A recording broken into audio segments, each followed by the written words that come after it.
Right, Ann, when you're ready. Oops, what was I doing here? All right, don't forget to put your phones on silence. We're live? Good evening, everybody.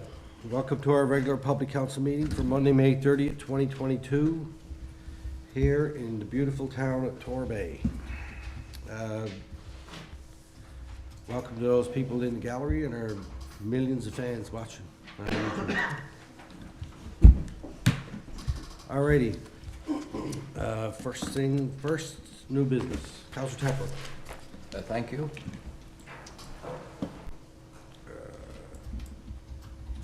Mr. Pollard? Yes. Councilor Goss? Or, yeah, go ahead. Pass. Deputy Mayor? Thank you. Councilor Appleby? Thank you. Okay, and I got a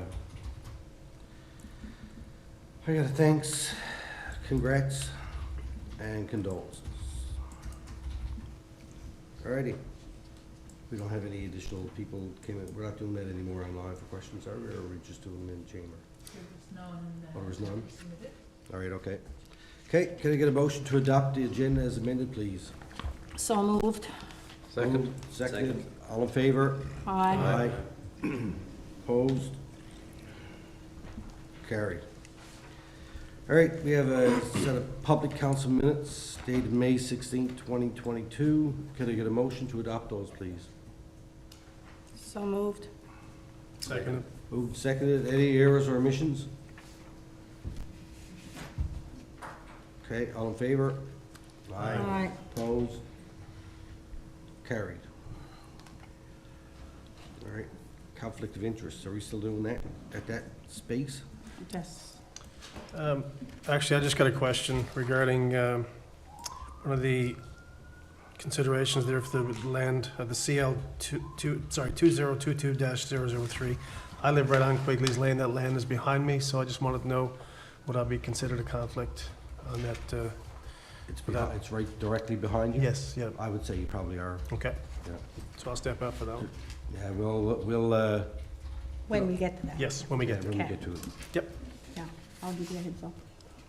Mayor, if I could as well, Sure. for the FCM vote and the, both votes that are tied to the FCM this evening, I'd like to declare a potential conflict there and step away from those as well, please. Okay, I'm trying to remember, Councilor Eppie, the last time that we voted on that FCM motion. I think council took a vote at that time, and you weren't in the conflict, so you want us to do it again? We did. I would maybe defer that to the CAO for advice on what to do, but I just want to make sure that it's noted that I don't remember that. that I declared as a board member. The one motion is around allocations for resources for me to participate in FCM. Yeah. The second motion is around the seat for me to be nominated again for a board seat with FCM. So I just want to declare the potential for conflict and ask council for guidance. And I'm happy to step away from both those votes, depending on the direction of decision of council. Okay. Thank you. Don?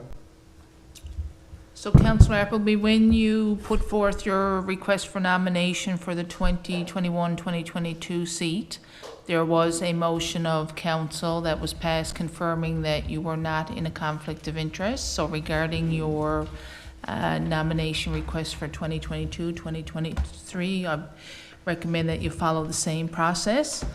And regarding the request for additional resources, through legal review, it's been determined that voting on remuneration and benefits such as professional development is considered the same and not deemed in a conflict of interest. So my recommendation would be for council to vote and pass a decision in the public chamber versus you just stepping away.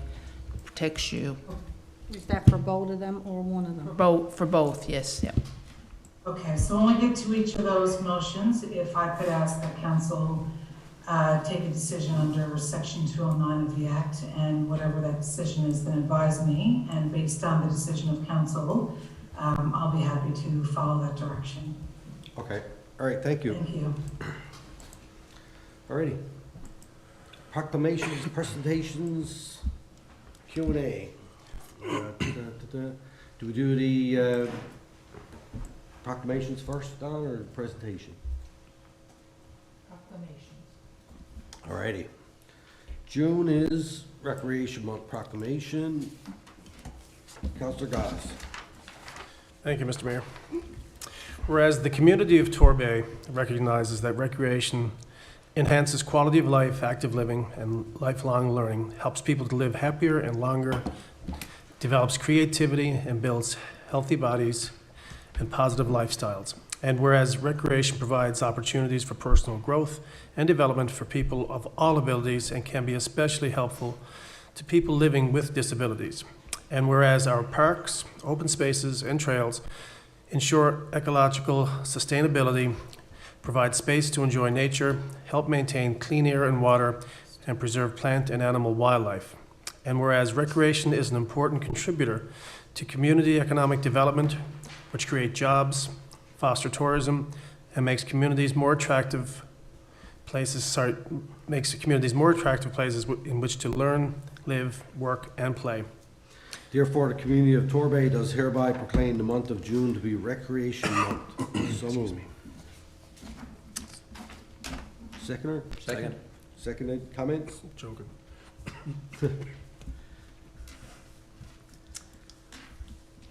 Anybody have any comment on that? All right. All in favor? Aye. Opposed? Carried. We'll take pictures with them after that. All right, next on the list, Red Shirt Day proclamation from Easter Seals Canada and Easter Seals Newfoundland Board Chair, Red Shirt Day. And I think Deputy Mayor's got that one.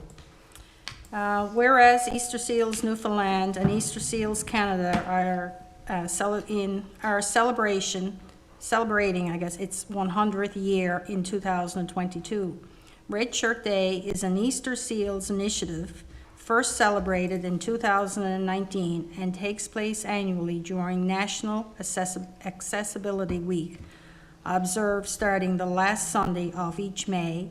And whereas Red Shirt Day is a day to wear red in solidarity and show support for persons and families living with disabilities. And whereas Red Shirt Day is a day to celebrate the achievements of people living with disabilities and to pledge our commitment to help a fully accessible and inclusive society that values the contributions of people with disabilities in all aspects of life. And whereas disability, accessibility, and inclusion do not end with just one day annual event. In order to make Canada a truly accessible and inclusive society and our community truly accessible, it requires constant, year-round commitment and efforts of all Canadians to put into practice.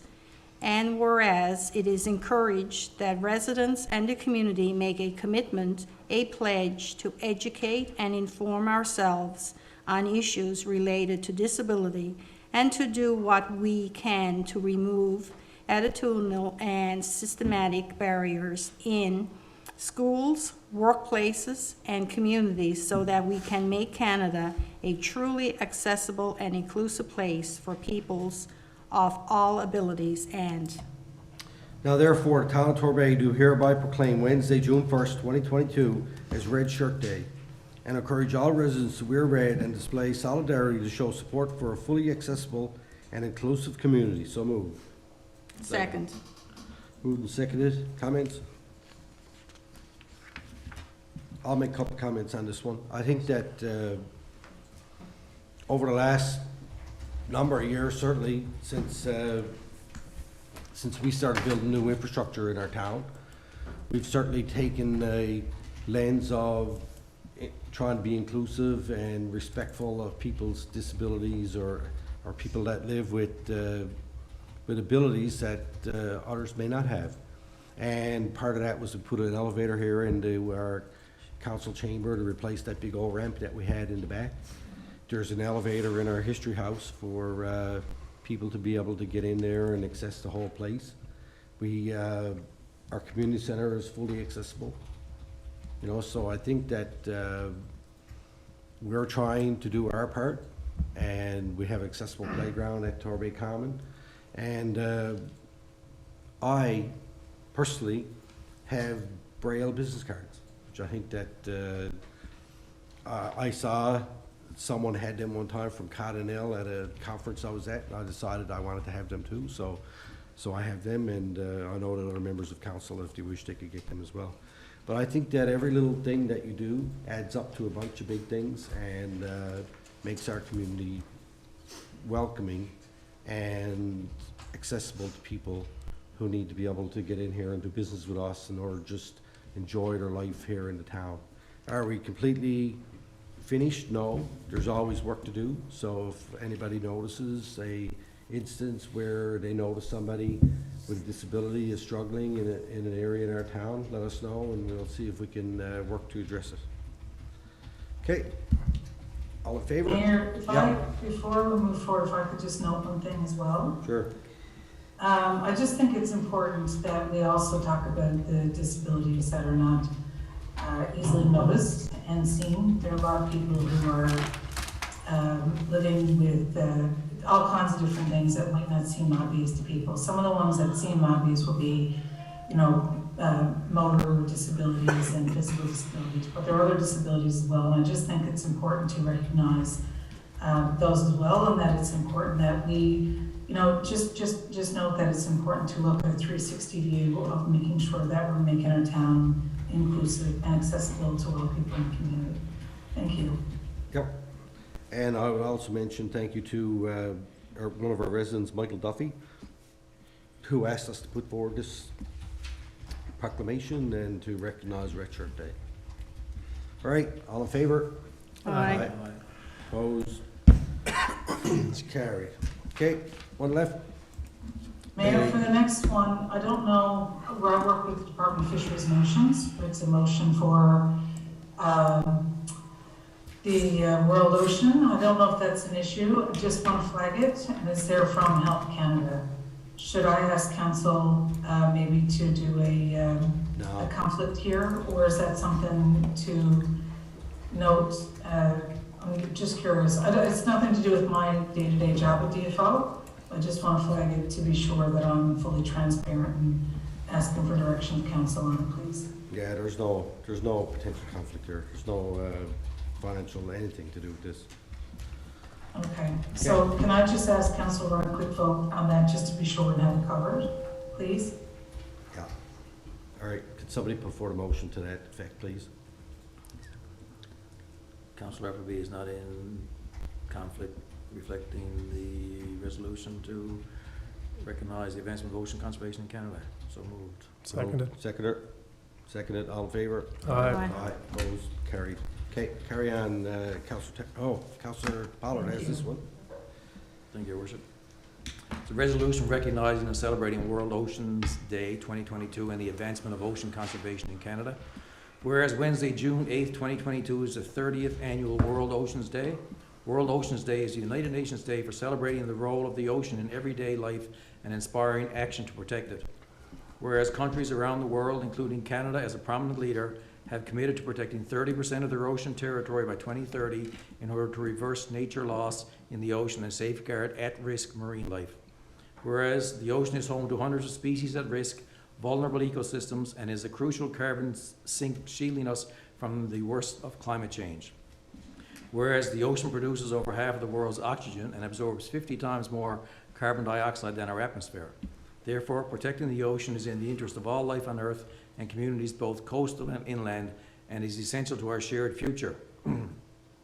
Whereas it is the jurisdiction of the Government of Canada, under various pieces of legislation and regulation, to establish marine protected areas in consultation with Indigenous peoples.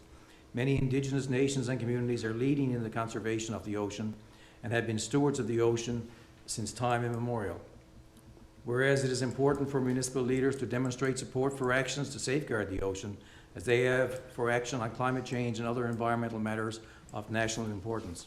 Whereas in celebrating the ocean and protecting its habitats and ecosystems, we can together raise the profile of ocean conservation's critical role in improving planetary health and slowing the crisis of species collapse and ecosystem decline. Therefore, be it resolved, the town of Torbay recognizes the 30th anniversary of World Oceans Day on June 8, 2022, and supports national and international efforts to protect 30% of the ocean by 2030. So moved. Second. Moved and seconded. Comments? One Okay. comment, Your Worship, if I may, on this, just in terms of Torbay itself and where we go. I think it's important that we're reading out this proclamation today and to make sure that we do incorporate into our strategic plan our renewed concentration on the outfill or the outfall going out to the ocean. We have to do something eventually to make sure that that is brought up to standard. Yep, agreed. Anyone else? All right, all in favor? Aye. Opposed? Carried. All right, now we have a presentation. We have a correspondence and council package from residents of Pine Ridge Crescent. And I think that we have a few residents here. Charlene, did you want to say a few words? Sure. Yeah.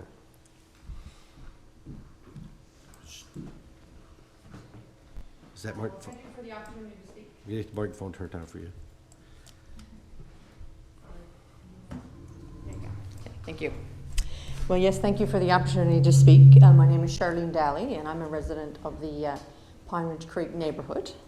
And over the years, our residents have noted, with envy I might add, the extensive trailway system that circles the Forest Landing neighborhood and intertwines throughout the neighborhood.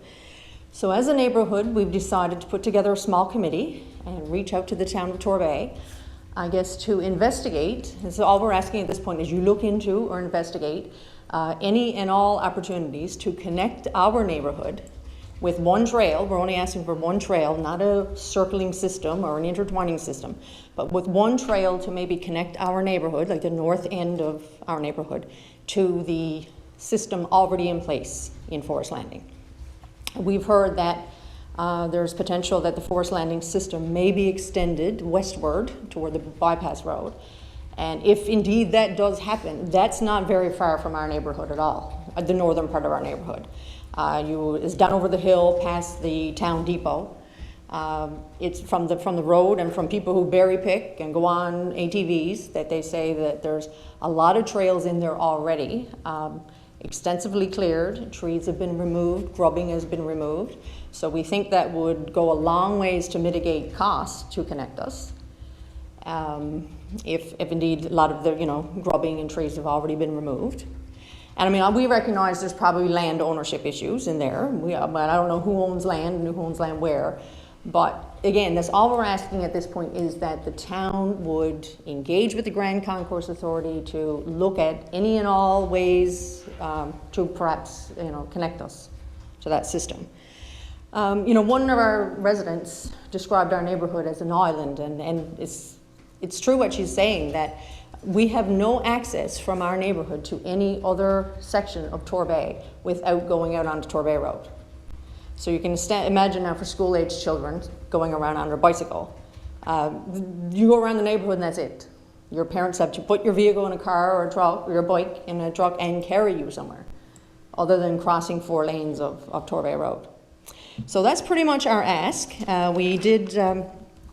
reached out to Mayor Scott a couple of weeks ago just to give him heads up that we as a community were going to put together correspondence and formally request this opportunity to speak here and to have it raised at the council meeting. And again, to see what could be done through, Craig passed on Mayor Scott, passed on our correspondence to infrastructure and public works and planning and development. And I assume any standing committees, because I know that council members sit on some of these departments as standing committees. So that's all we're asking for at this point, is that the town look into it, talk to the Grand Course Authority or have your meeting, and we'll take it from there. Yeah, and I mean, it's timely too, because we're in the process now of gathering information for our strategic planning session that we're gonna have, and how we're gonna look at that. And I know that Public Works Director is working on trail plans all the time. So, you know, our dream or our hope is that eventually all areas of our town will be connected through our trail system.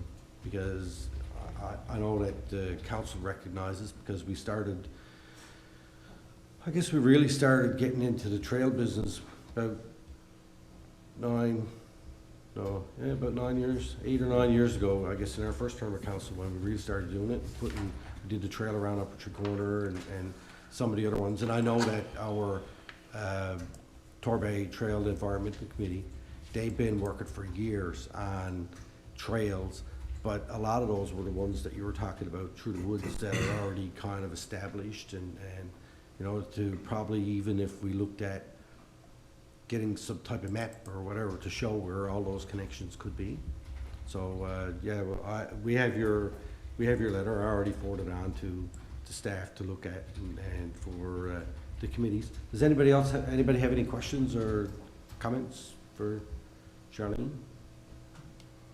No, I'd just like to say that it's a really good idea, and it's nice when residents come in and express what their, you know, ideas are and they bring it forward. So. Yes, actually, I've, every year I know the town, you know, prior to the budget process, reaches out to residents for budget input. And I do send that email in every year. I think I've done it 3 or 4 years in a row. And I did think, well, maybe that's not enough. And maybe it's time that we as a community got together, started a committee and formally sent in a piece of correspondence and get it raised at the town council meeting and see where it goes from there. Yeah, and I'm really glad that you did that, because what we ran into in the past, I guess, really through no fault of our own, maybe it is fault of our own, that we move forward sometimes with a plan to put in a trail. We had an instance last year where we were looking at putting a trail kind of up your way a little bit off of Bourne Slows there. And then, of course, that kind of all went sideways, and we ended up not doing it. So I think that when you get residents involved and you have a committee and you speak to your neighbors and talk about what it is that you want to do, and then work with the town to do that, then we could avoid some of those pitfalls that we've kind of fell into in the past, and land ownership issues and those type things. So Right.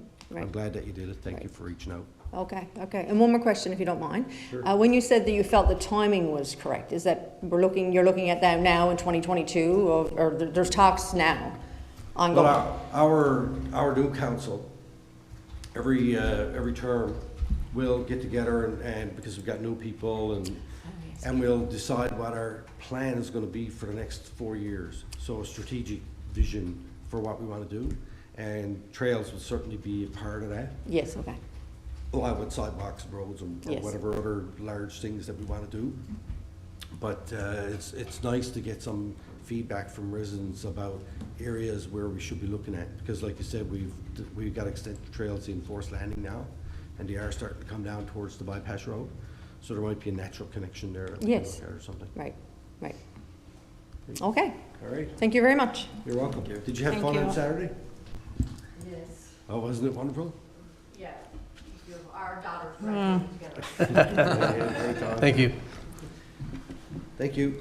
Did any other residents want to say, are you together with Charlene? I am. No, you are? You're just here for? Single. Okay. All righty, thank you very much. Now it's Q&A. Did you have a question that you wanted to ask? Pertaining to the trail? No, pertaining to anything. Yes. All right. I'm here, I'm a resident of Forest Landing, Okay. and I represent about 8 of, Can you just turn the microphone on there so we 8 can hear you? or And get it for you. 8 residents that live around me. I've been talking to Councillor Tapper and I've been talking to Councillor Appleby about, excuse me, about the traffic. on Forest River Road. It's it's coming summer now. The kids are starting to get out on the bikes and that, and more or less the traffic ain't slowing down any. Now, of me complaining and whatnot, I'm being a little bit targeted because of it. Talking about trails, there's dirt bikes on our trails, the trail's on the back of my property. So they're out there 2, 3 o'clock in the morning, full bore. So I talked to Constable Tapper about getting the RNC to get a presence. But we saw them a couple of times, but it's not enough of a deterrence. It's still, well, you know, you can go out on Indian Meal Line, it's like I don't know, it's like 100 kilometers. Yeah. But I'm just saying for the rest of us is, I don't know how you're going to deal with it. You're up against a rock and a hard spot to try to, and the only ones who are going to be able to do it is the RNC. Yeah, it's certainly frustrating.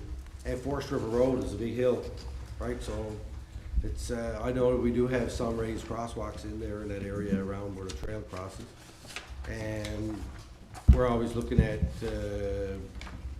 issues regarding to speed calming measures, and the advice that we've been given from the RNC as it relates to speeding and unsafe driving, which is what sounds like that you're talking about there, is that we make sure that we ask residents to call that number, and we could get you that. There's a direct number, Don, that we can call. Yeah, and because what happens, I don't know that a lot of people understand this, is that the traffic patrol for the RNC is 4 vehicles, and they patrol the entire northeast Avalon. So that takes in Torbay, Flat Rock, Pouch Grove, our way, including St. John's, Paradise, Mount Pearl, CBS, and Petty Harbour, I believe is the other one. Might be even as far, not in Holyrood. Holyrood has the RCMP. But it's a huge area, and what they have told us is that depending on where they feel the resources need to go is where they'll send them. So you say they come down sometimes and then we don't see them for maybe Months. a month or months, right? I've been there 11 years and I saw them twice. Right. So the advice that they've given us is when they sit down and they look at their statistics to figure out where they're gonna send their patrols, they do look at these calls that people make, and I guess the more, I hate to use the word complaining, because I don't think it's complaining. I think it's asking for a particular service to be provided in the area to try and keep you safe. So as long as we keep doing that and highlighting for them, and we could also send them emails through the town here too. If people send us emails, we will forward them on to the RNC to say, listen, this area here needs some additional patrols, can you help out with that? And then hopefully working together that way we can try and get some more. But that's kind of, you're right though, that's kind of where we're doing. Well, if I didn't say anything and something happened to my grandsons and whatnot and my neighbors, Yeah. I wouldn't be able to forgive myself. So that's the reason why I'm here tonight, because I had to say something, because I'm a retired offshore worker and I see it every day. Right. Yeah, yeah, and you're not alone. It's all throughout the town. I know on my road that I live on, and like you said, in Milan, that's another one that's bad, and I'm sure every street. And it's not only cars. Now it's quads. Yeah. There's young fellows up there now with these dirt bikes, unlicensed dirt bikes, and I saw today they're out no helmets. Yeah. Yep. You know, I don't know. It probably takes them to get into an accident and knock their heads. I really don't know. But if we don't say anything it's not gonna procure anything, is it? No, and I agree, and it's not just children either, because there was an accident here last night on an ATV up by Dunphy's Lane, which was an adult that was in that accident, so it's all across the whole spectrum. Can I get your name, please? Lonnie, Lonnie, White. Lonnie White. And I'm sick and tired of going around picking up beer cans off the trail and stuff like that. And I know it's not all young people, none of them. We're having our community cleanup next week, so hopefully we'll look after some of that. And Yeah, give me a hand. And then hopefully. No, but people- Mayor, it's sad because this only happened a couple of years ago. That was one of the nicest areas you ever wanted to live, as far as I was concerned. It was quiet. Now, I don't know what happened. Kids grows up, when they first moves in there, they're all young, and now they're into the age where they got the dirt bikes. And But you'd be surprised, there's not, I know on my street, there's only one house Right. that's a magnet for this going on. Okay, But thank you. That's my spiel for. All right, thank you for coming over. No problem, thank you. Alrighty. Moving on. Mayor's report. Let's see. I wrote some stuff down. So, I missed the last public council meeting, so I'll have to update from a little beyond that or prior. So from the 4th to the 7th of May, I attended the M&L conference in Gander as part of the M&L Board of Directors. On the 10th, we had a meeting here about our water allocations. On the 11th, we had our Torbay Business Awards at Torbay Common. Thank you to everybody who showed up for that and staff to the job that they did on it. On the 13th, myself and some other members of council cooked breakfast at the Common for our staff as part of Municipal Awareness Week. That was a great morning, and we were happy to be able to do that, and I'm glad I was able to participate. And then I got the cold, so I was out of commission for a little while. And it spread through the house like wildfire. But anyway, I'm all good now. But, and then on the 26th of May, we had a reception at our History House Museum for our Atlantic Mayors Congress to kick off that, which we hosted from the 26th to the 28th of May. And I want to thank Minister Howell and MHA Wall for attending that on that night. The people that were in attendance were very impressed with our building and the prospects that we have for that. And thank you to Noah, was there, our manager, to provide people with information and a tour of the facility.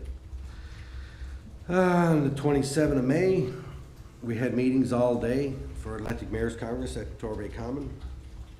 And thank you to all those people who came from around Atlantic County. We had 21 mayors and some staff people from some municipalities took part in those meetings, and CAO was there and organized it all, and Donnie did a great job. I was told to pass that along to you, and so now I did.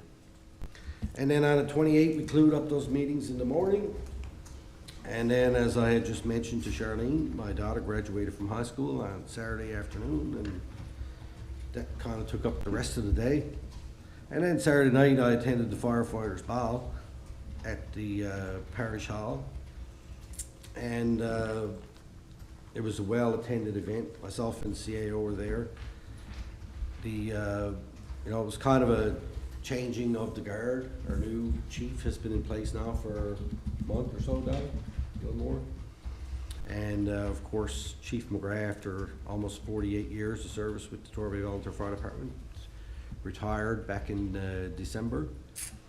So it was a little different, but it was nice to see him there and get an opportunity to talk to him and pass along council's appreciation for what he's done.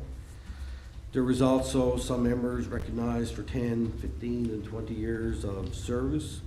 I'll leave that for Councillor Manning as liaison with the fire department to talk more about that when she comes back next week or next meeting. But I would acknowledge that Kirk Russell was voted firefighter of the year. Congratulations, Kirk. And also, you know, thank you to all the members of the Torbay Volunteer Fire Department for the work that they do all the time. And, you know, the number of hours that they put in.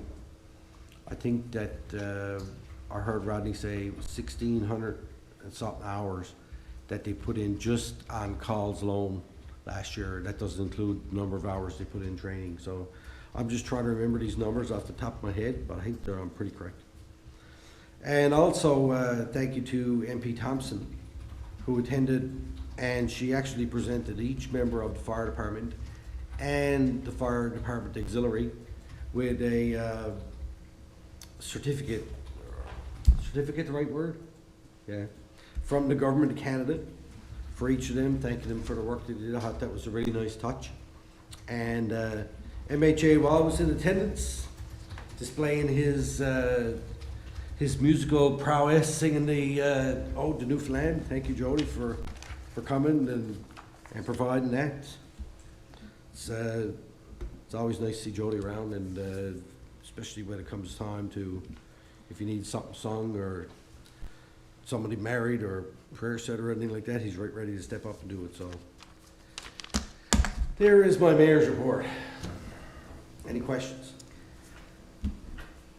No. Perfect. Mayor, if I could make a comment? Sure. I just wanted to mention that I was in attendance for the Atlantic Mayors Congress meetings this weekend, and I was there as the Vice President of Municipalities Newfoundland and Labrador. Our president was on the West Coast coaching one of her daughter's sports teams, and I was able to attend on her behalf. And I have to say, it's the first time I've attended an Atlantic Mayors Congress meeting, but it was just brilliant. It was great to see the mayors coming together and having conversations and networking and learning about different areas of the Atlantic provinces, what our challenges are, and what we have in common, what our opportunities are. It was really clear to see that there's a lot of good work that comes from discussions around that table.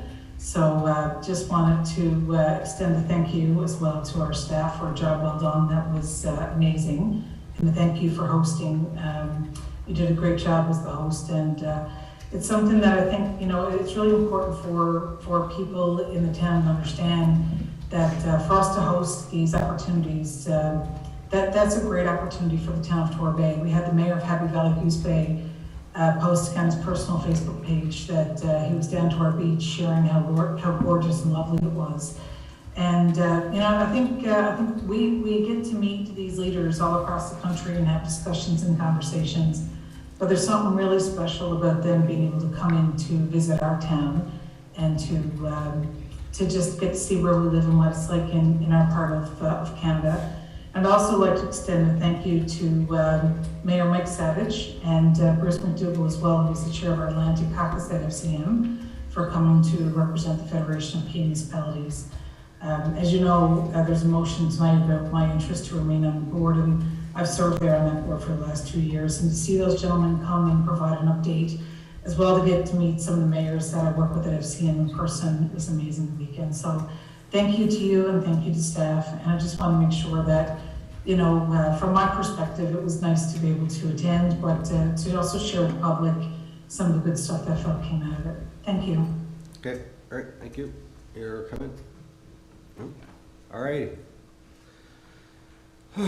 Moving along, correspondence. We have correspondence here from Municipal Assessment Agency. Could I make a Oh, point go ahead, first? Ralph. Sorry. The item before, number 5, business arising, Oh, yes, this is Rosie for the minutes. from the minutes, yeah. For years on council, when I was back on council, Yeah, we used to have. we always had a business arising report, Yeah, which recorded anything that came up at a council meeting, like speeding or whatever the item is, you know, public works, you know, Yeah. planning. And that item remained on that list until it was actioned. And if it was actioned and other action had to occur, there was a history Yeah. of all of these items. And so now, you know, since I've been sitting here this last 4 or 5 months, there's no business arising. The business arising reports are in the committee reports, aren't they? That's where we moved them to. So the committees could deal with them. That's where That's they're where it to. used to be in the last council. They're supposed to be there, we didn't change. I haven't seen one yet. Do you have one in your committee report? Let's make sure that those business arising reports are in the committee reports we're supposed to. Because they are handy if, you know, if you want to get a history of an Yeah. issue, Yeah. right? Yeah, so we do have them at staff level that we review after every meeting. And like I said, if there's anything that needs to come up with it, it will come back to committee. All right, so let's make a note of it, make sure that we put it in our committee reports so that we had them. Because what we found out was, even though it was handy, in some training that I did, is that we realized that we were using actually that section of our agenda incorrectly. That it's business arising from your minutes that were just adopted. as Yeah, from the opposed previous to- meeting. That's logical. Right, yeah, Yeah. right? Yeah. So, I just like, but as long as we make sure to record it somewhere and that the committees are seeing that. to add, because I mentioned it to the CAO after our last meeting, we used to have a list of all motions as well, were part of the council package. And when the motion was actioned, it was indicated then when it was completed. And until that motion was completed, it remained on there, and we mentioned then that that would be, because it was in the last council, but that got omitted in this term of council as well. And I think that that's a really good value to have added back. Yourself, Deputy Mayor, and Councillor Tapper, you're talking about one and the same report. Okay. Yeah. And so, and when the minutes are adopted, the business arising is updated and it goes directly to each staff member for review and action. Okay, so we can add them to our committee reports so that everybody Yeah. can see what they are. All right, perfect. So we're gonna add that to public package, is that what I'm understanding in the discussion? Yeah, if it's in the committee report, it'll be in the council package. I agree with Councillor Tapper and Deputy Mayor. I think those reports that we used to have were very useful and helpful, especially for tracking the action items that we had on, who was responsible when they were going to be done, and so that the public could follow along as well. And I do agree with him that I think it'd be great to reinstate some reporting of that form for the public package in whatever manner that makes the most sense. So if there is going to be a report that's going to staff, I'd like to ask that that is also provided in the public package with the information. But I think I have to agree with them. I think that that was a really great way for us and the public to have a look, follow through, and see those steps until things were resolved and moved off. So I would certainly be interested to have that conversation at committee of the whole, or to ask committee to, maybe the finance, or not finance, the admin and HR committee to review and make a recommendation back on that. But I do think that's a really good point that they brought up. Right, we don't need anything to do, we just need to add them to the committee reports. The staff already has it, we just had to add it in there, that's all. Right? Perfect. All right, we got a correspondence here from Municipal Assessment Agency, assessment role. All right, so we'll forward that off to Corporate Services. There's an attachment supposed to be with that that's not with it. So I'm just wondering, That's because it outlined the assessment values for all municipalities right across the province. okay, Yep. So you will see our Torbay, the average, we can provide the Torbay details Okay. yeah. to all council. Yep. We have a correspondence from Department of Fisheries and Oceans regard to, looks like a Crown Land application for the beach. Before that on the planning. Economic Development and Tourism, actually, the Economic Development and Tourism Officer is working on that in conjunction with planning. Okay. Because I was going to ask the question, okay, when we'd expect to see the actual stage take place down there, because I'm assuming now that we're ready to go. We'll, And that's coming to my committee. Oh, sorry, Mayor. We'll follow up with the department and ask for the details on that. All right. Mayor, if that's coming to my committee, I have to declare a conflict there where I'm employee of DFO. Someone else would have to take that over or refer it to another committee, or can't participate in that. So if that's coming forward to the next committee meeting, maybe the alternate should take that one over. I'm not sure how that should go. I guess we'd have to look at it. I don't see any conflict there, really. No. Yeah, no, I just want to put it out there to make sure that if there's any issue, Because we can decide that right now. What would economic, I'm just It's- asking a question. It's now the stage needs to go in down there, so I really don't know once Crown lands, because I'm just concerned with the timeframes in order to get that to happen. So the Economic Development and Tourism Officer completed and submitted the application. Yeah. In conjunction working with planning for mapping purposes. Once we have the license, and this letter references feedback from the Stewardship Association of Municipalities for their feedback on the proposal. As per any licensed occupier, it's referred out to all regulatory bodies. So this is just the comment from Sam. So when that comes back, the approval, then it will be handed off to Infrastructure and Public Works for Okay. implementation. Thanks. Right. So this is a letter from Eastern Habitat Joint Venture. Correct. It's got Their- nothing to do with. No, any DFO or approval, anything. anything, no, that's just their feedback on the Okay. proposal for the beach as per the standard process for All right. licensed occupy. And there's no decisions there to make? No, no. All right, okay, you should be good, Councillor Appleby, there's nothing there. Okay, thanks. I just wanted to flag it, because if there's anything there, I'm happy to step away and let an alternate step in, that's all. Okay. But just to Deputy Mayor's point, I know it was anticipated and hoped that that stage would be in place for part of our Torbay 50th celebration. So the MHA is aware of that, the time sensitivity around that. So he's agreed to follow up on our behalf as well too. So we'll do that. Okay. All right, thank you. Committees of Council. No, you missed me. What? You missed me. I missed you. 6.2, Mayor? Oh, oh yeah, okay, Mental Health Task Force.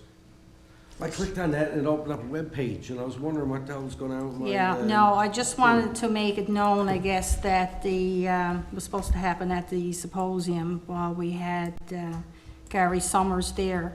But the Mental Health Task Force, Communities That Care, which I'm part of, they've joined partnerships with Gary Summers, and anybody that's aware of him, I guess he's done a lot of work for various governments and individuals over the years, business, and all of his resources and information is going to be available on the website. So this is really good, I guess, for all of councillors, staff, and to be able to avail of this information.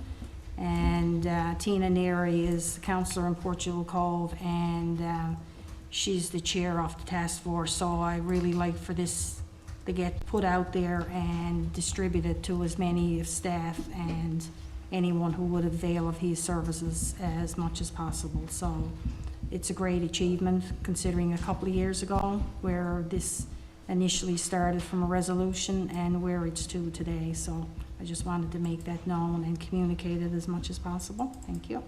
Yeah, no, I agree with you, it's this Mental Health Task Force that has been happening, and I know, excuse me, the pandemic kind of put a damper on things, and everything had to go through Zoom and everything. But if anybody ever gets an opportunity to attend any kind of a workshop, I don't care what it is, with Gary Summers, I would recommend that you do it. Because I attended that Mental Health Task Force session in Gander, and it was, I could have listened to him for hours. He was really good, and you know, I'd recommend it to anybody. All right, thank you very much. Committees of Council, Committee to Hold, no Committee to Hold report. Harvey. Planning, Land Use Development, Councillor Pollard. Thank you, Your Worship. We met last week, myself and Deputy Mayor. The first item up relates to water and sewer connection fees, and I would like to suggest that we defer that because there is some history around that, and I think that committee to whole, or at least bring back to committee for further discussion overall as how we proceed on that. So if I can move that we defer that to committee to whole. Second. Okay, any questions? All in favor? Aye. Opposed? Carried. Can I just add that if that's going to be deferred, and I know our meetings that are going to change, this is something that's going to have to be dealt with, or I feel that needs to be dealt with rather quickly. Because again, it's another form of development, or development that's potentially could be end up being delayed if we're only going to meet once a month, and I have real concerns about that and the impact that it can have on the few developers that we've, not only developers, but individuals that are looking to build a home, and for whatever reason. So if we could make this happen as soon as possible, I appreciate it, and I'm sure the applicant would too. So my recommendation there would be, if we're gonna bring this to committee of the whole, then as soon as we have a confirmation of how we intend to go forward, we'll just call a public council meeting and get it dealt with. And if there's other issues, I guess it depends on how many that we have. We could wait a week or whatever, but we'll do it as quick as possible. So do we need a motion No. to say that that's what we're going to do with it on a move forward basis? No, Okay, We don't. perfect. All I can do is, any two members of the committee, if they feel that we should have a public meeting, they can call it, or they can ask me to do it, and I'll be Okay, more than happy to do it. all right, thank That's you. actually reflected in the committee of the whole minutes when council discussed Yeah. and decided to go to one meeting, public meeting per month, that if issues came up, that special public meetings would be called to deal with any time-sensitive issues. Yeah, because I know our committee of the whole are like backed up kind of now, and I don't want this to be put off indefinitely. No, I agree. Just on that note, are we able to piggyback it on to our next Monday night? Sure. So we have a training session scheduled for Monday night, That's Rolls, isn't it? correct? Yeah. So Yeah, we can look at it. if we can, I just throw it out Yeah. there just for thought. Sorry, item number 2, I think Councillor Goss is going to step out on that one. Okay.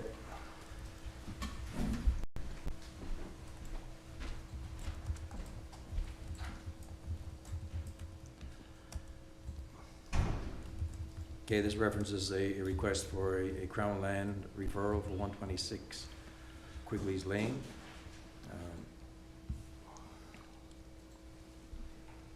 So we are putting forward a motion to issue a letter of support for proposed Crown Land acquisition number E159622 in the Quigley Lane area, subject to the following matters being referenced in the letter of response. Residential municipal plan designation, parallel land use zoning, under which residential development applications can be considered. 3, that the road access would be required by a provincial highway access permit from the Department of Transportation Infrastructure.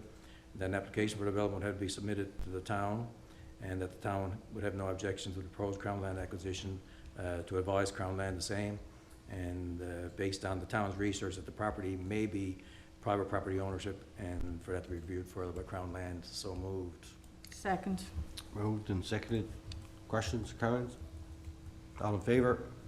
Mayor, Yeah. before we voted, I just want to ask a question. What was the issue with private property ownership fees? Somebody might have claiming that they own it, so I mean, they'll just look after that when they go to do when typically what happens when somebody puts a Crown Land grant in, the people I'll check will for the deed. come forward and say that they have a stake in it or they have a interest in it, and then the Crown will decide after that. I mean, there's nothing for the town to do there.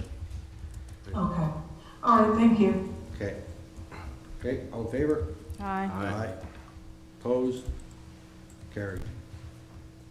Can we get, Councillor Goss back.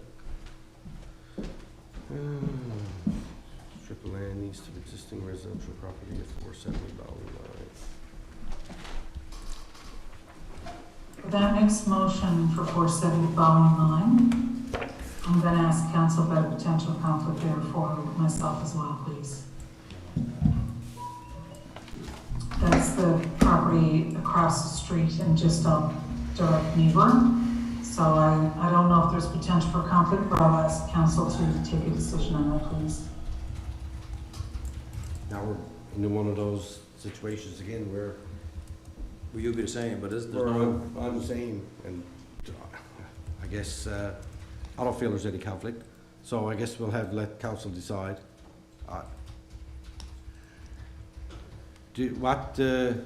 Mayor Scott and council have to be not in conflict on the matter of Crown Land referral, E93362, east of 470 Bowling Line, so moved. Second. Moved and seconded, oops, I gotta hand the chair to deputy mayor. Okay. Moving second. Any discussion? It looks like an insignificant piece of land anyway in terms of what it's doing, is adding a small piece onto a property as a buffer area between it and some of the RC land is being sold. So, Okay. All in favor? Aye. Opposed? Motion carried. Okay, so referencing Thank the you. Crown Land referral, E93362, just east of 470 Bowling Line. Motion to issue a letter of support for proposed Crown Land, subject to advising the Crown that the town will require submission of development application for the proposed consolidation of the proposed parcel with the existing residential property once the Crown approves the acquisition. So moved. Second. moved and seconded, questions? All in favor? Aye. Opposed? Carried. The next one is another, well, not another, sorry, it's an amendment for Town of Logan, Middle Cove, Outer Cove. So a motion to issue a letter to the Town of Logan, Middle Cove, Outer Cove in response to the referral letter, citing that no concerns with the proposed regional plan amendment. However, noting that corresponding amendments within the Torbay municipal boundary may be required, and that corresponding amendments in Torbay's municipal plan policies could be undertaken as part of Torbay's municipal plan review, which is scheduled to commence this year. This is to ensure that there are no additional costs being incurred by the town of Torbay as a result of the proposed regional plan amendment. So moved. Second. Moved and seconded, questions? This is essentially a redesignation of some property, Pine Line to Collector Road, and it may require that we make some changes to our town plan. We just want to make sure that it doesn't force us into a situation where we have to incur any additional costs because of this. Hence the reference to us being able to hold off until we do our own municipal plan, I think. Any questions? Is that in terms of an access down to get Kennedy Brook somewhere down there from off Pond Line, or? I'm just trying to remember if I saw a map on that, what it was they were looking at. And Mayor, Yeah. the proposed changes in the regional plan only relate to changing the hierarchy, road hierarchy of Pine Line to a collector road. So really, right now, it would just require wording change to our municipal plan. Okay. And I don't know how the minister would want to proceed with that. It's not a big, there's no big issue really, I Okay, don't so think. now it's probably designated as provincial highway, is it? Well, no, it's like it's not referenced at all, so it's a bit strange. So we would be adding that Pine Line would be considered collector street. So, Okay. yeah, all right. and we can really deal with that as part of our changes. So, yeah, Okay, all right, thank you. okay. I wasn't sure if it was, but I looked at the map after and I saw what it was. Any other questions? All in favor? Aye. Opposed? Carried. Your Worship, the motion number 5, I'm going to ask that be deferred to committee again until a future time. And two things. Number one, we had some feedback from the Environment Committee who actually put forward some changes in this in the first place. And we had some additional correspondence and discussions over the weekend that seems like the timing of it might be a bit questionable because there is a pending an appeal coming as well. And we left out a certain part, although there is revised wording there, but I suggest we take it back and have a good look at it again overall. So I move that we defer the mineral working conditions proposed amendment until a future date. So moved. Second. Moved and seconded. All in favor? Aye. Aye. Opposed? Carried. Is that it? And the last one is to accept the 2022 permit listings for week ending May 26th, 2022 is tabled. So moved. Second. Moved and seconded. All in favor? Aye. Opposed? Carried. Thank you, sir. Finished? You're welcome. You're welcome, Your Worship. Yeah, it's not bad when you can defer 40% of your presentation, isn't it? It's all right. Not a good sign, no. All right, admin and HR. Okay, first of all, the CAO will be attending the Canadian Association of Municipal Administrators, May 31st to June 1st. And I'd just like to motion here that Norm Snellgrove, Director of Corporate Services, be appointing the acting CAO Town Clerk for the period of May 31st to June 3rd, 2022. So moved. Second. Moved and seconded. All in favor? Aye. Opposed? Carried. We had our Human Resources meeting on the 24th. And I'm not going to get into the particulars here on any of this. I'm assuming everybody is after reading it. The capital asset technologist update is there. Summer positions are in there. The majority of those will start on June 20th. And summer positions with infrastructure and public works. The general maintenance position has been completed, and the candidate has been selected, who is Andrew Percy. And he's scheduled to commence on, well, I guess he started today. Alrighty. Summer positions for Bay History House update. Successful candidate for the museum assistant position was Donna Norvey. And she commenced employment on May 18th, and the successful candidate for the collections management assistant was Sydney Mills, and she will commence, well, she started today too, and the interviews for the 2 museum interpreters will be scheduled for the first week in June, and the aim is to have them positions staffed by June 15th. Policies and procedures. The director is working on business continuity policy for acting assignments, working from home, work alone, and he also discussed a couple of others that are not reflected in here. Performance management policy, a follow-up discussion was held on all committee members on the requirement to finalize our performance management policy for all staff. The aim is to have this policy finalized and adopted within the next 4 to 6 weeks. Performance, productivity, training, and development. We had the 2021 engagement survey, gap analysis, communications plan update. The CAO, this will be a final step in the communications plan prior to discussing the finalizing steps with the CAO to develop the plan, compensation, and benefits. There's also, and this is also again in consultation with the CAO, our strategic plan. Do you have a date for the next, where that one was deferred? Do we have a new date for that to take place? I'll be able to confirm that later this evening, looking at the calendar. Okay. We'll do it as promptly, as efficient as we can.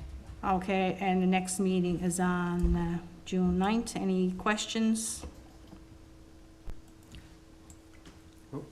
Perfect. Thank you very much. Thank you. All right. Corporate Services Committee report. Councillor Tapper. I wasn't present at the meeting, so Councillor Goss is going to give the report. Oh, okay. Councillor Goss. Thank you, thank you.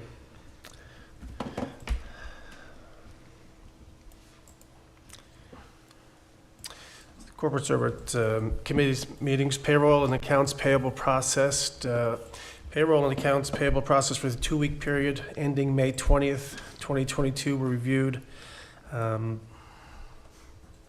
also a couple of proposals there we need to go over. Let me see here.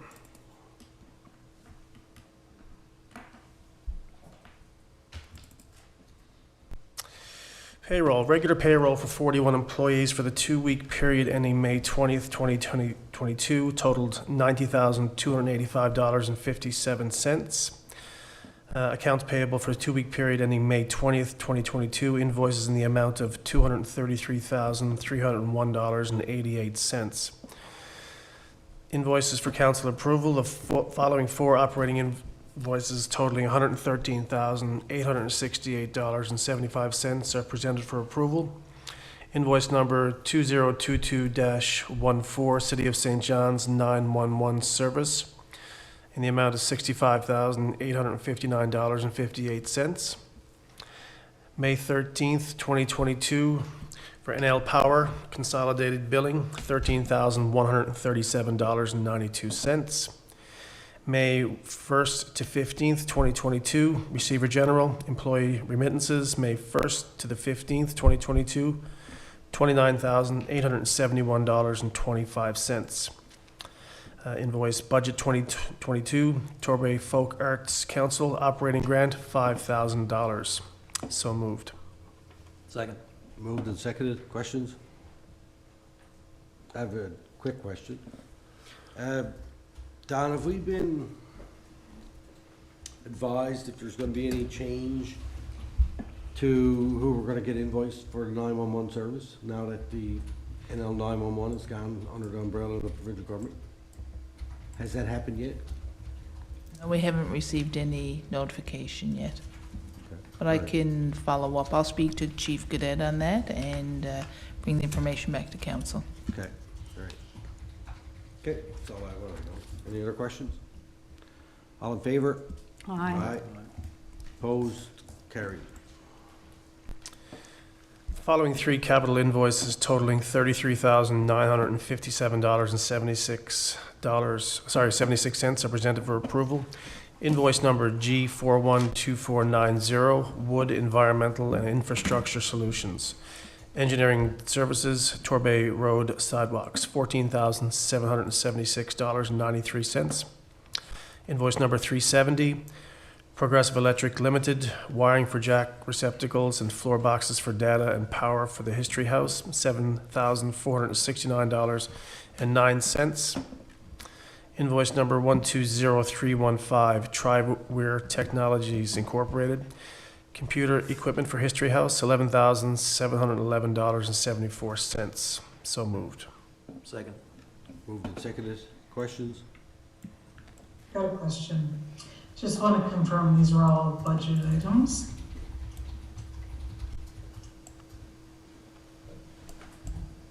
That is correct.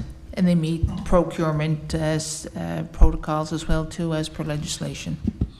Perfect. That was my second question. Thank you, Don. Appreciate it. Okay, all in favor? Aye.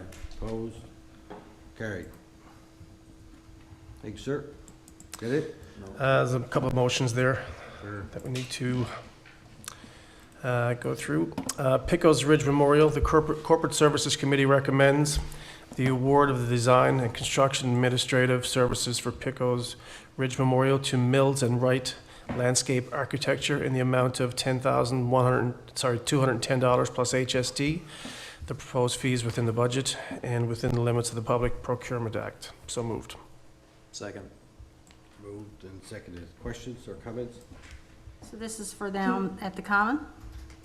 Oh, at the History House, I believe. Oh, at the That's the History House, memorial sorry, ring yes, I did, related yeah. to the Okay. crash. Yeah. Could I ask that the public procurement work that was done around that be shared with the public so they understand what process we took? Was there an RFP? How did we identify Mills and Wright as the successful candidate under the Public Procurement Act, just for public transparency, please? Okay.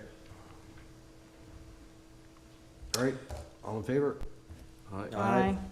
Mayor, I asked a question there. Right, Did you guys not hear it? Don noted it.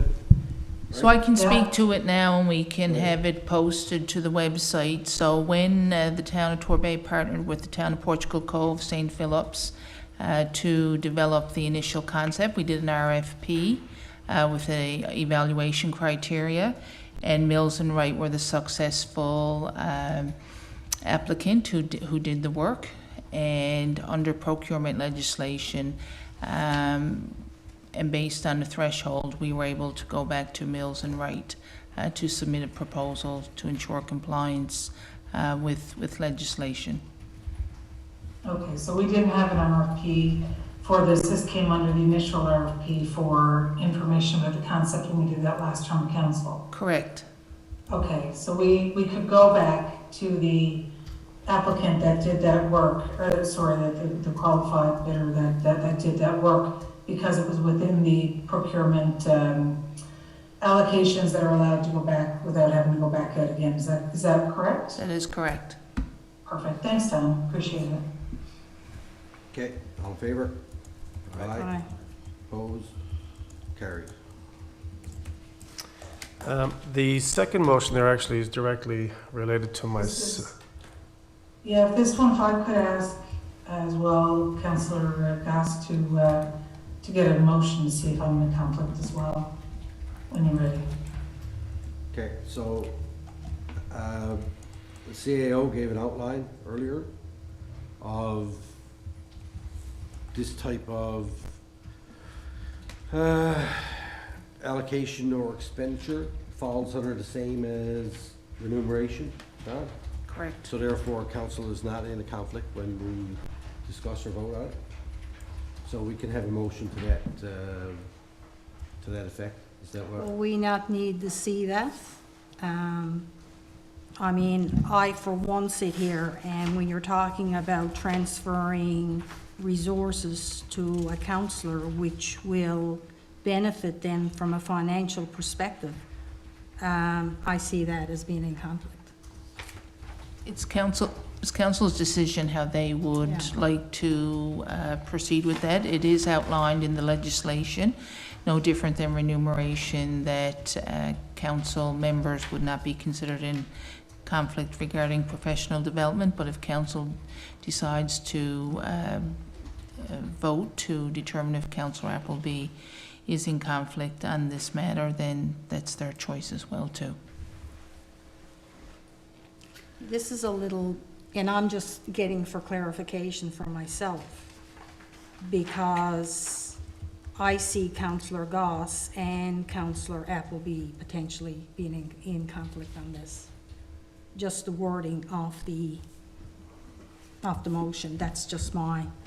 So I put forward a motion that Councillor Goss and Councillor Appleby are in conflict on this particular motion on travel to FCM because of funding, because the motion is associated with funding, rightly or wrongly, assumed to be of another councillor's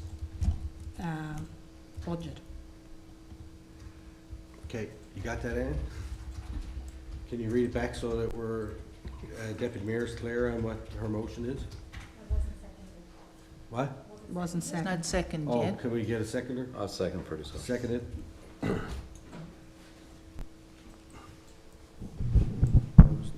Motion put forward by Deputy Mayor Thorngoss, seconded by Councillor Tapper, that Councillor Goss and Councillor Appleby are in conflict of interest on this motion regarding travel to FCM because motion is associated with funding and another councillor's PD budget. We do It two is. separate ones, but I think because it's Councillor Goss's PD budget, not just another. assumed to be, yes. Okay. Are we clear on what that motion is? Do you want clarification? No. Okay. No, I just want to make sure everybody understands what the motion is. Before we- Mayor, do you want me to turn off the camera and leave the meeting while the vote is happening? I'm happy to do that. No, you don't have to. Okay. We learned that in our last training session, that when there's a conflict vote of whether you're in a conflict or not, the counselor does not have to I leave believe the the room. room. They can sit, they're not allowed to speak to the motion that's on the floor, and if they're deemed in a conflict of interest, then they have to leave. All right, so, Your worship, can I change the motion on the floor? sure. Can I move to defer this for discussion of committee of the whole? Well, What did you say? you can, so you're making a motion to defer? Yep. Mary's motion. And this motion. All right.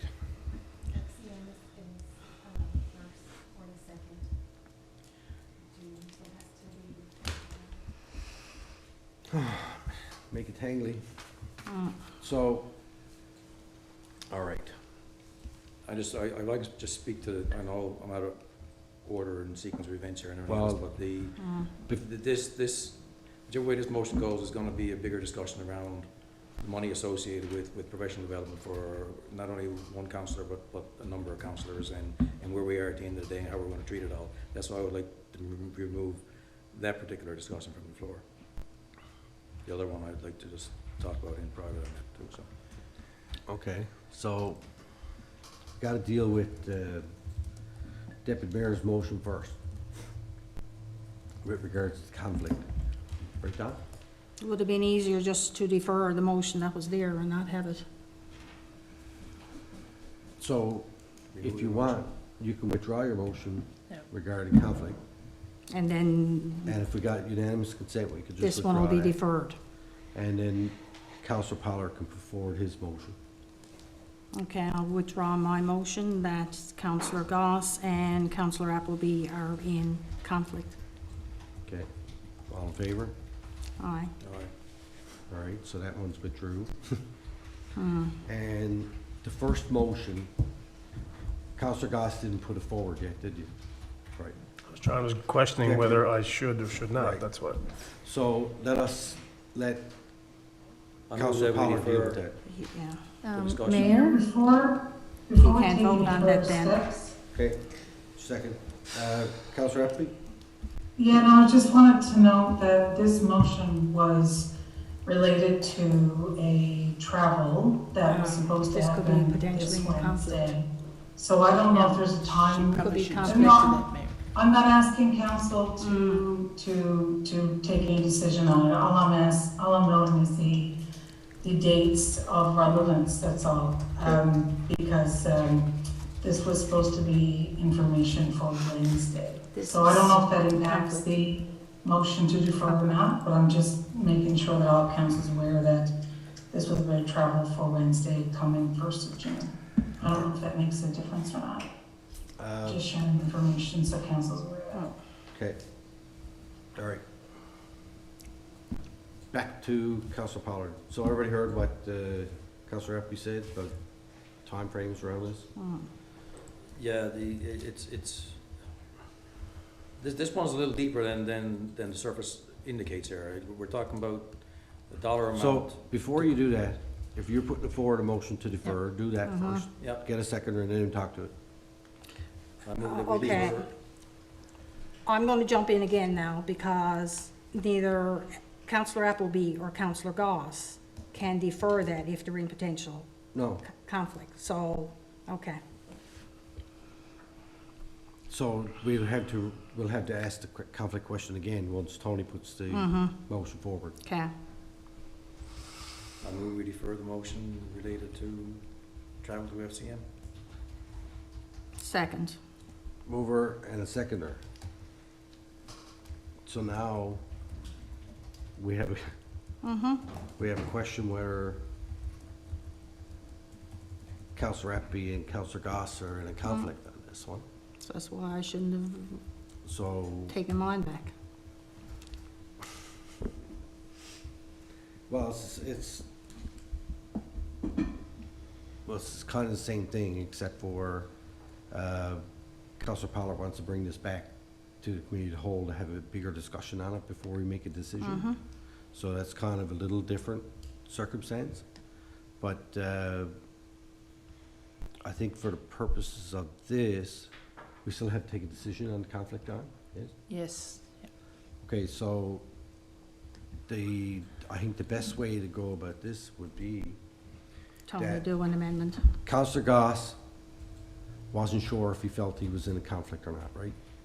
Well, that's why I asked the question. Okay, so how would you see this put you in a conflict? Tension? Not, again, not so much, I guess, it's a good question, actually. I'm just, I guess, making my available funds to go to another counselor, and I just had to ask the question whether there is another opinion, whether I am or not, so I really don't know. Right. So that's why I'm asking. Okay, so, all right, so I just want to make sure, because I did review, because I knew this was coming up tonight, and I reviewed the conflict pieces about in the act today, and make sure that I was fully aware and understanding where we were going. I guess my question on this basically was that, was I in conflict by reading this motion? Well, if you were going to put forward a motion and vote on it, then you would ask to get clarification first Exactly. of whether you're in a conflict or Okay. not. And from my understanding, what you're saying is that you're saying because you're putting forward a motion to transfer funds potentially from you to another councillor, does that put you in a conflict? Mm-hmm. All right.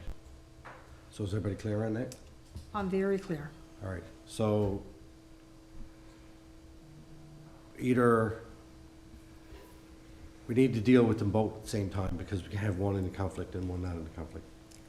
So, Councillor Appleby, do you see it the same way?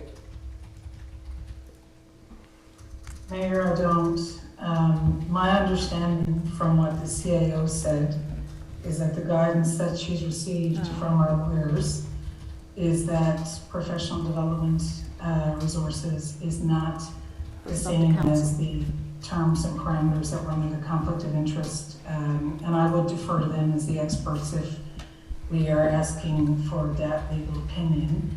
So I can't see how this council, the Town of Torbay Council, could have voted the last time that there was no conflict of interest in me voting when it comes to travel allocation, and then tonight for that to be different after the CAO has advised that it's not the same thing under the Act.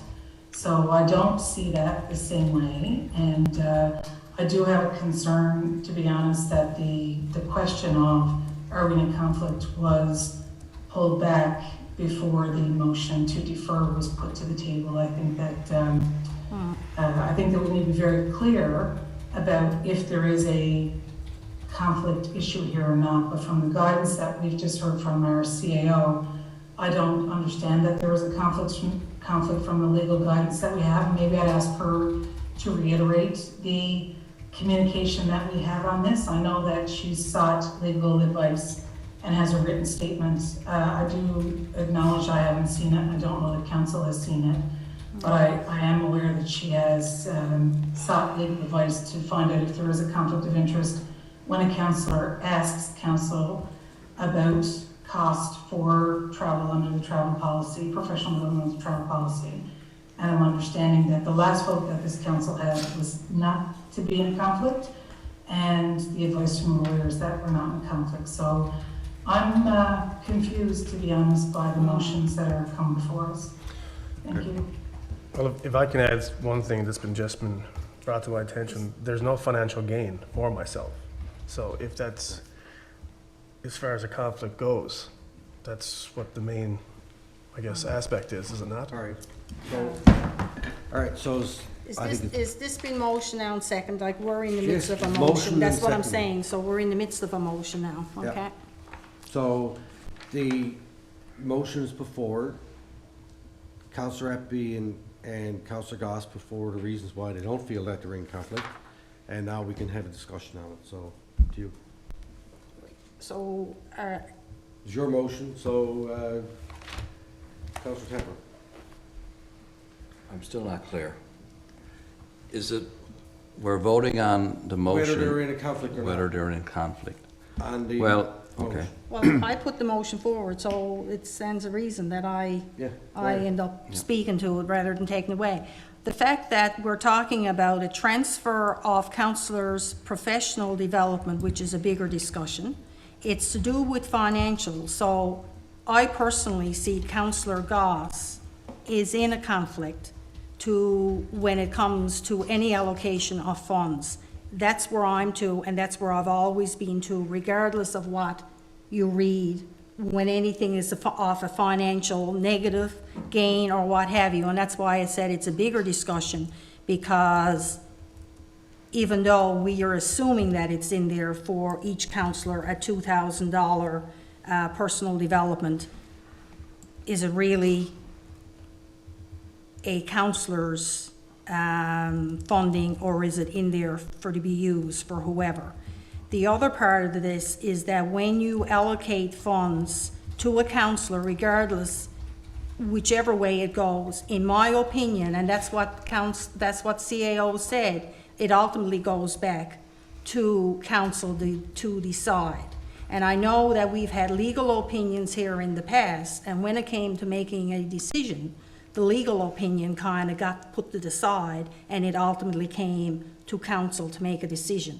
But for me as deputy mayor, when it comes to funds, I see both councillors in conflict with regards a fund being allocated, because if it goes to Councillor Appleby, that's helping her out financially. And, you know, and the same thing, it's not as much for Councillor Goss, but it certainly is for Councillor Appleby, in my opinion. Okay.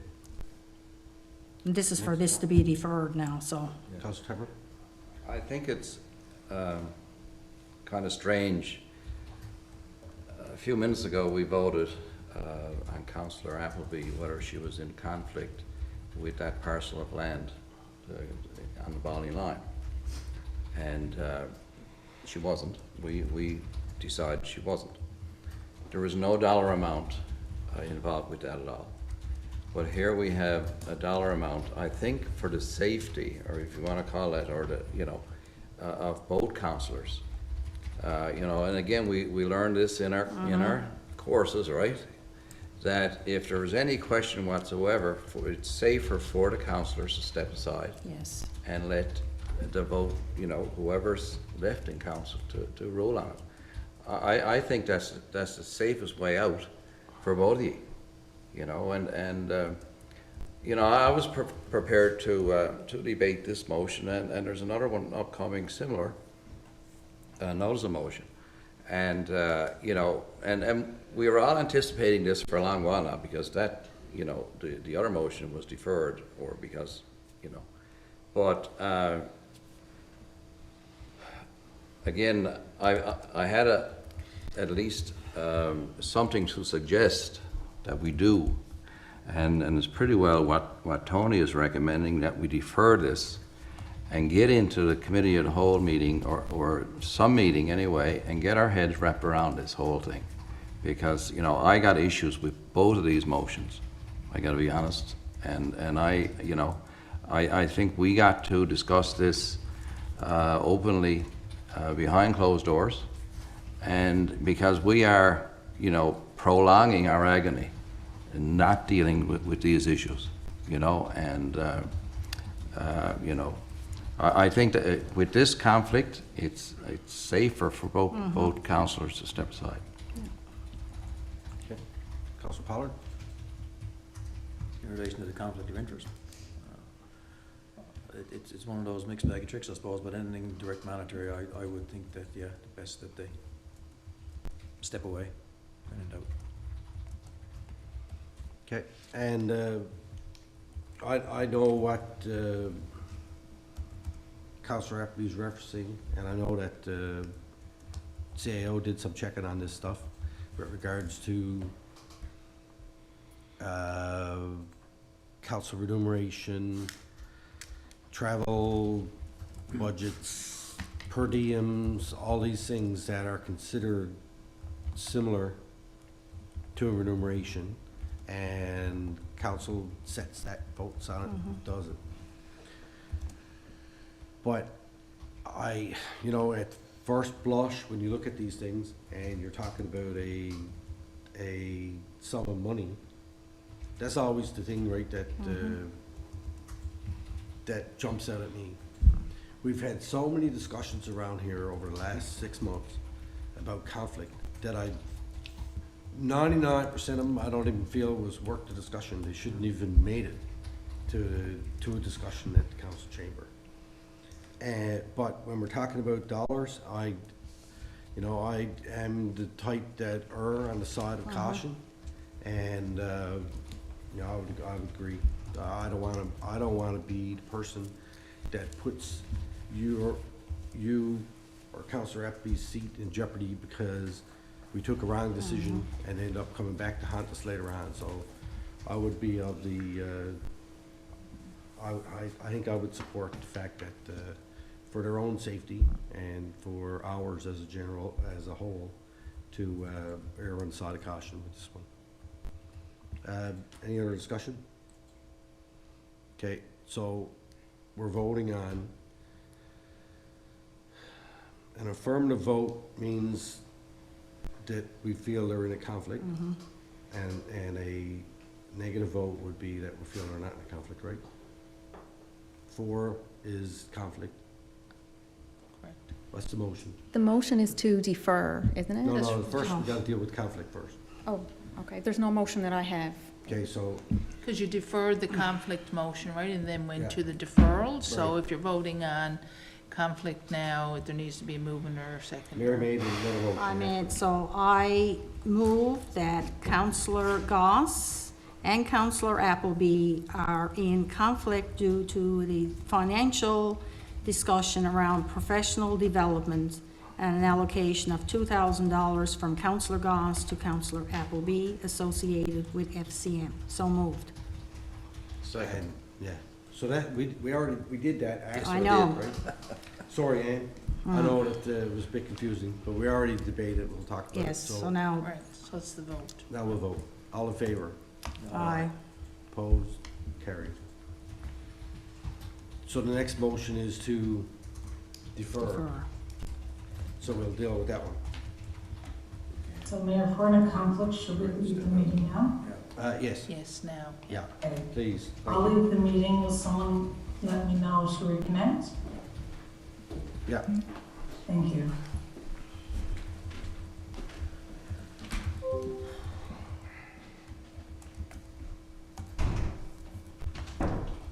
Okay, sir. Sorry, so are we speaking to the motion to defer? Correct. And I really apologize for this, because, I mean, this is something we should have addressed ages ago in terms of how Yeah, we're gonna for sure. treat the reduction in the professional development. I mean, we went through at committee, and I was gonna use Councillor Rappy at this point in time, if we approve FCM, should be after spending over $5,000 for the budget, and that's $3,000 more than what we said, and we're only this very way through the year, it'd be over $3,000 over budget, without an allocation of any further money to that fund. So, I think that, FCM is a worthwhile cause, and M&L is a worthwhile cause. How we decide who represents, when they represent, how often we represent, has to be a discussion that we need to make. When we went through the budget process, we sat down and clearly discussed what we were gonna do from a professional development perspective, and there was no stone left unturned when we talked about budget. And one of the reasons we said actually, it goes back to, we went back with zero, back to 15,000. So we were reduced to $2,000 per person, I think $3,000 for yourself. And we're gonna come across the same discussion when it comes up to something that your worship wants to do somewhere down the road, or deputy mayor wants to do. We're just gonna crash into that because there is not enough money to support what we need to do from a council perspective overall.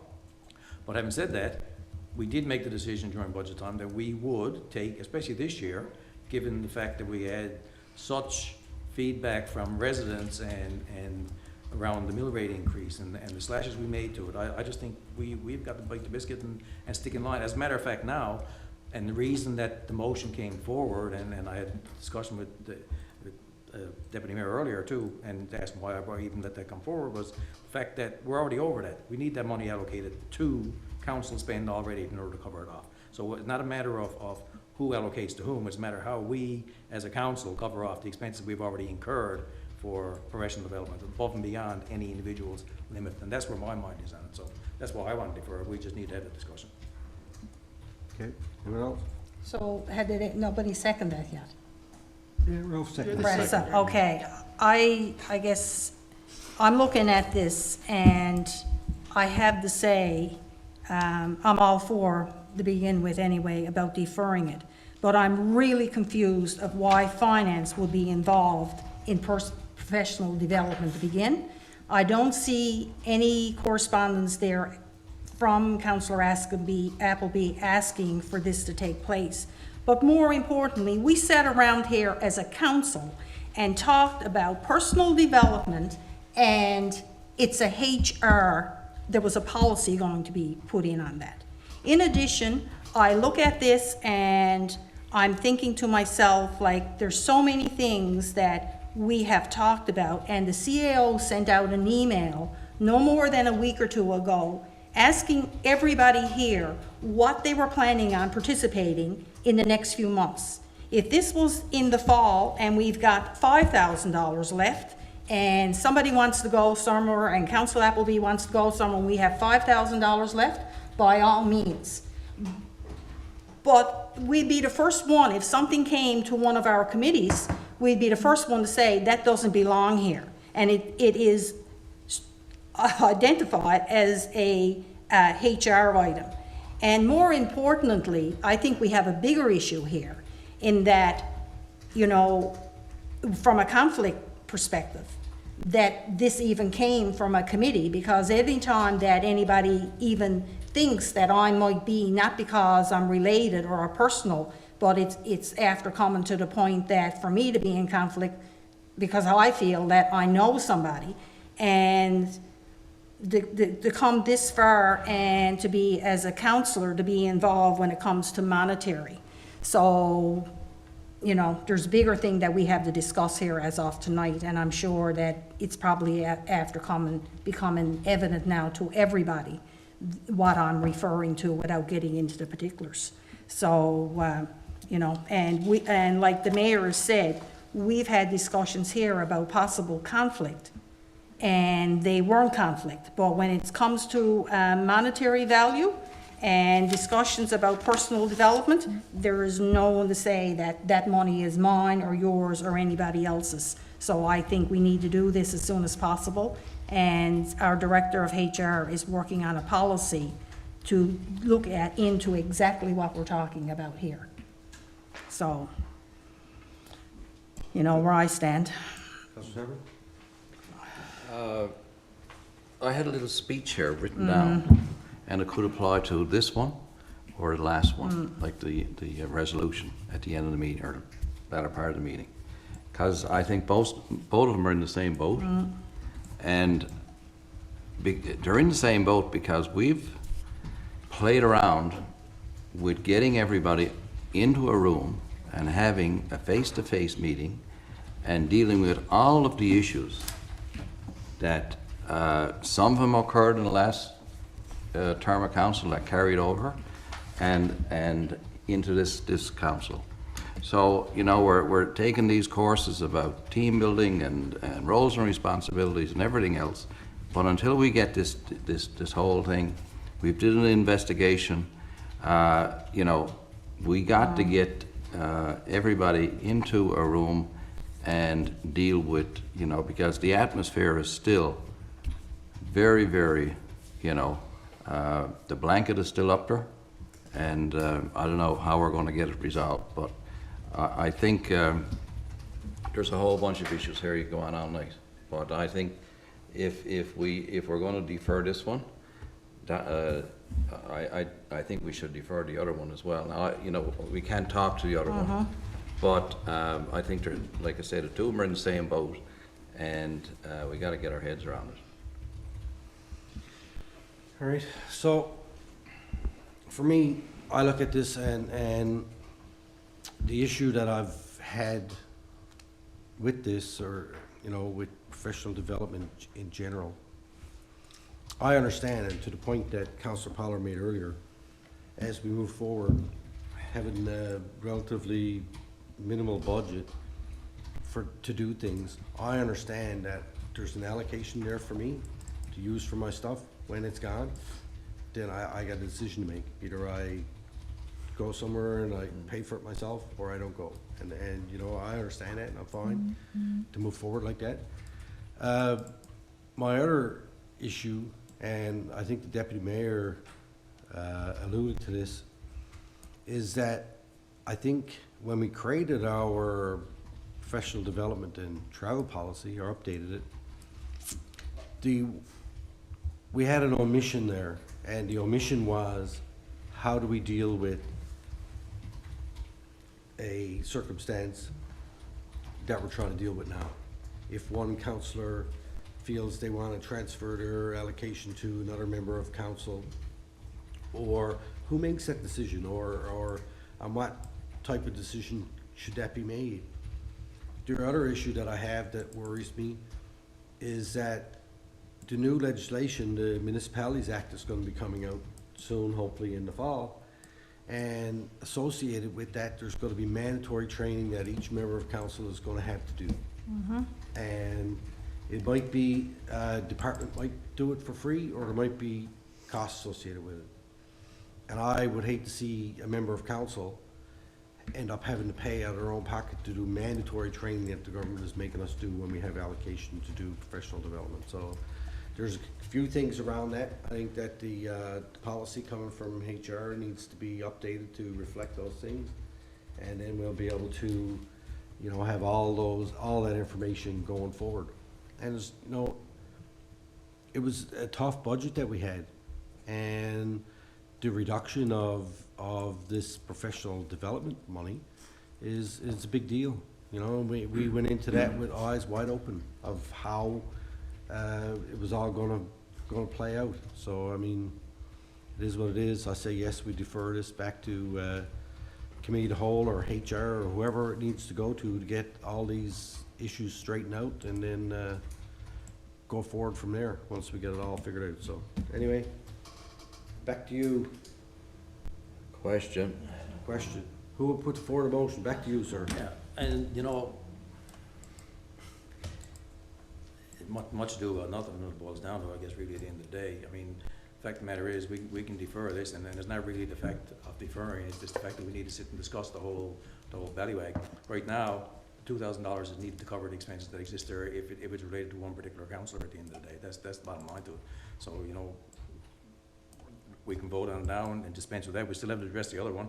Who covers costs for FCM once the councillor is overdue? So, you know, what is that discussion going to look like? So that's the reason I defer. Nothing to do necessarily with this particular one. The fact that it's an HR issue or a finance issue. The fact of the matter is, the individual, as the account is overdrawn, bottom line, how do we do it? How do we cover it off? If mine was done, what would I do? If yours was done, what would you do? Deputy mayors have done, what would we do? Exactly. Right? So that's the bigger question. I'm not even looking at the who as opposed to, you know, we're backing ourselves into a corner if we say we're going to be going to everything that's out there. Bottom line. We said in the budget that if you went over, when you got over that and you wanted to go somewhere, we all get a remuneration. And rather than cutting the remuneration, we would take it out of our remuneration. That was the decision and the discussion that took place during the budget. So if I'm over, that will come out of my remuneration. That's as simple as that. That's what we all agreed to. So. That question was asked of Councillor Appleby, and she did not want her remuneration touched. Okay. All right. All in favor? Aye. Aye. Opposed? Carried. All right. Can we ping Councillor Appleby and get Councillor Goss? I'll get him.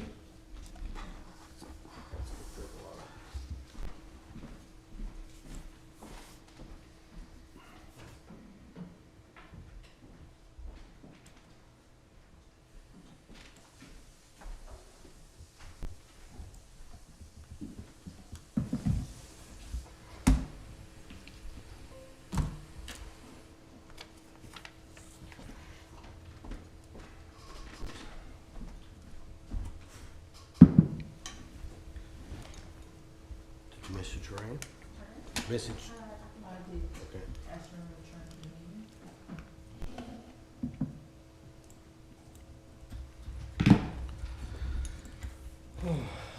losing track now, where I was.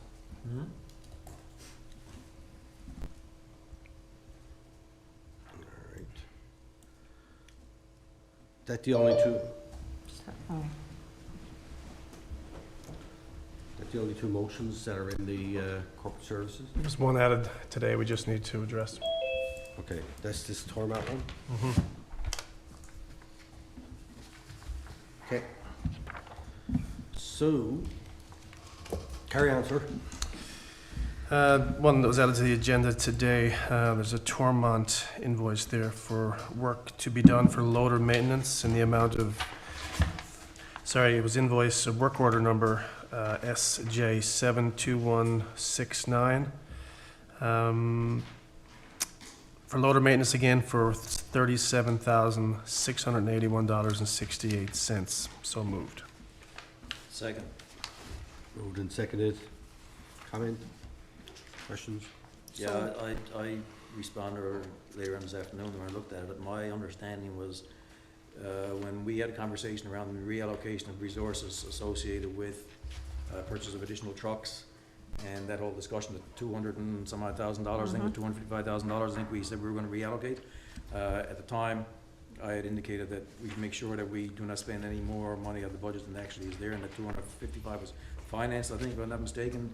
There's already, when this figure came forward first, I thought it was somewhere near 11, maybe it was 24, but certainly wasn't $36,000. So now there's an additional, $12,000 to $15,000 that we have to take into account for that spend overall, to make sure that that is taken into account when we reallocate those funds, because we did repair this loader and defer the replacements for the others. Okay. Can I ask a question? I don't see the motion in the package, and I don't have it in my email. Can you let me know what you're referring to there, Councillor Power, please? Because I'm not sure, it's the first I'm hearing of this motion. Maybe I've missed something. Yeah, it was a last minute email, I think, that Director Norm had sent out, and relating to repairs to the loader from CAT, and it's in the amount of $37,681. So all we have on our desk is a copy of an invoice, Trina, and it's the front end, tie rod ends, et cetera, for the loader. And when we discussed it earlier, or last time around, it was in conjunction with the reallocation of some capital funding to defer the purchase of a new one, because we spend this magnitude of dollars. All I'm saying is the magnitude of dollars here is higher than what we anticipated in the first place, and that should be taken into consideration when we're doing the reallocation of funding. Okay. Councillor Pollard, have we had this discussion at committee? No, this never came to committee. Okay. Has this been discussed at a committee? It's an invoice, It's operational item. right? It's an invoice to be paid. So either we pay it or we don't. Right, well, the question I'm asking is, we had my understanding is the earlier motion that we had was to make the adjustments, and then it was an adjustment to, which gave some flex to the department to make some decisions. I'm just wondering, the purchase the decision to purchase this is contained within that motion, is that what I understand, or is this extra money we're asking for over and above what was approved in that motion, is what I'm trying to understand? No, this is for repairs to a front-end loader. That's what the invoice is for. Right. That's what we're approving now for the $37,000. When the discussion came up first, it was known that this was in for repairs, and the estimate at the time, I think, was, let's say, $24,000. At that time, there was a discussion around replacement of equipment, and because we spent the money, we were committed to spending the money on the loader at that point in time, it was asked that the capital cost be reallocated to other purchases, i.e. 2 pickups or 3 pickups, whatever it is. At the time, I said, that's fine, but remember that the dollar value for the capital purchase was financed, so it's not the full $255,000 or whatever that figure is, it's the actual financing cost associated with that. So that has to be taken into account when we're spending the money for the year, and make sure that It's not the $255,000 necessarily, it's the financing costs associated with that, which now has to be reduced by the extra spend on this item at the present time, which is operation, which has to be paid anyway, because the work is in the process of being completed, and we need the loader back. Thanks for the clarification. I was just getting confused in the motions and how we were putting this stuff together. But thank you, I appreciate the clarification. So will the additional funding that this is over, what you anticipate, that'll come out of another, what do that GL have to be identified up front, or is it just operational, or what way is that working? Considering Norm's update on the budget a few weeks ago and where we're tight, that'll have to come out of another GL? It'll have to be part of that whole discussion for sure, yeah. But that will put their repairs and maintenance for that particular piece of equipment over budget. Yes. But then the line item that will offset that is gonna be the capital cost for the other items that we're deferring, but anyway, all I'm saying is that it needs to be part of that bigger discussion, but we need to see it at the end of the day, yeah. There's currently $83,000 left in fleet repairs and maintenance, and with there's $23,808 in the loan payments for the rubber tar backhoe account. That's what we need to utilize now for our loan payments for the trucks that we're getting. Okay. I mean, I just get concerned with this year's budget and how tight we are, and if any over expenditure exists, like we need to know that as invoices are being paid. If we continue to overpay in different GLs, where is the money going to come from?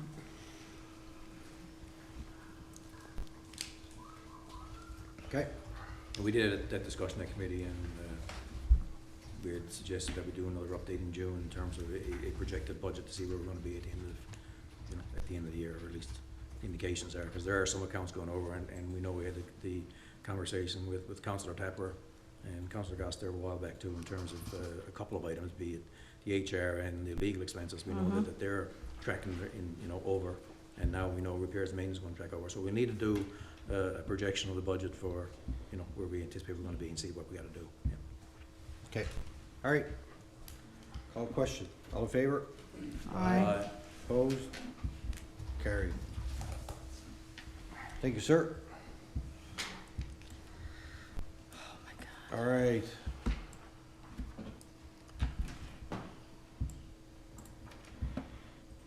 Economic development and tourism. Councillor Appleby. Thank you, Worship. There's an update there in the package, and I'm just scrolling down through here now to find it. Just bear with me 1 minute.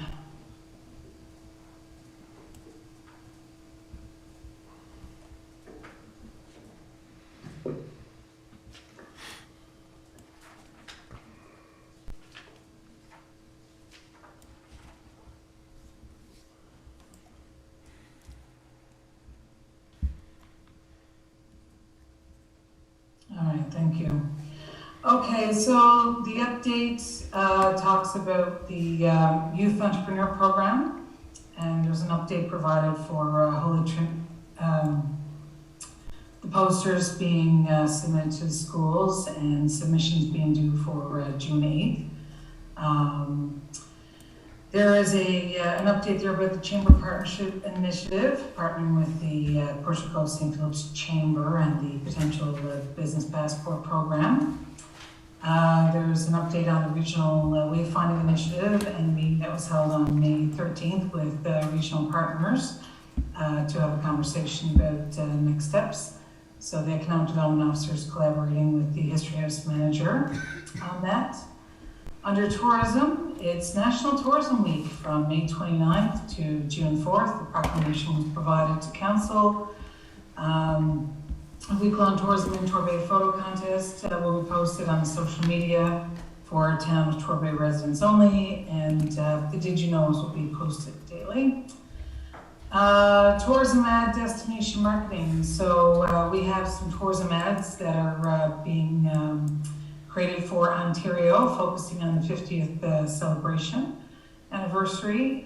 So details about that is in here. The total of 9 major highway signs will display an 8-second ad on rotation.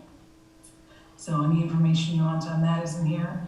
Year of the Garden Initiative, a Year of the Garden flag will be flown in front of the town of Torbay starting June 18th. And we have proclaimed it as Garden Day. The flag will be installed until the end of summer. The seeds for the Year of the Garden are ordered, and understand those packets will be distributed.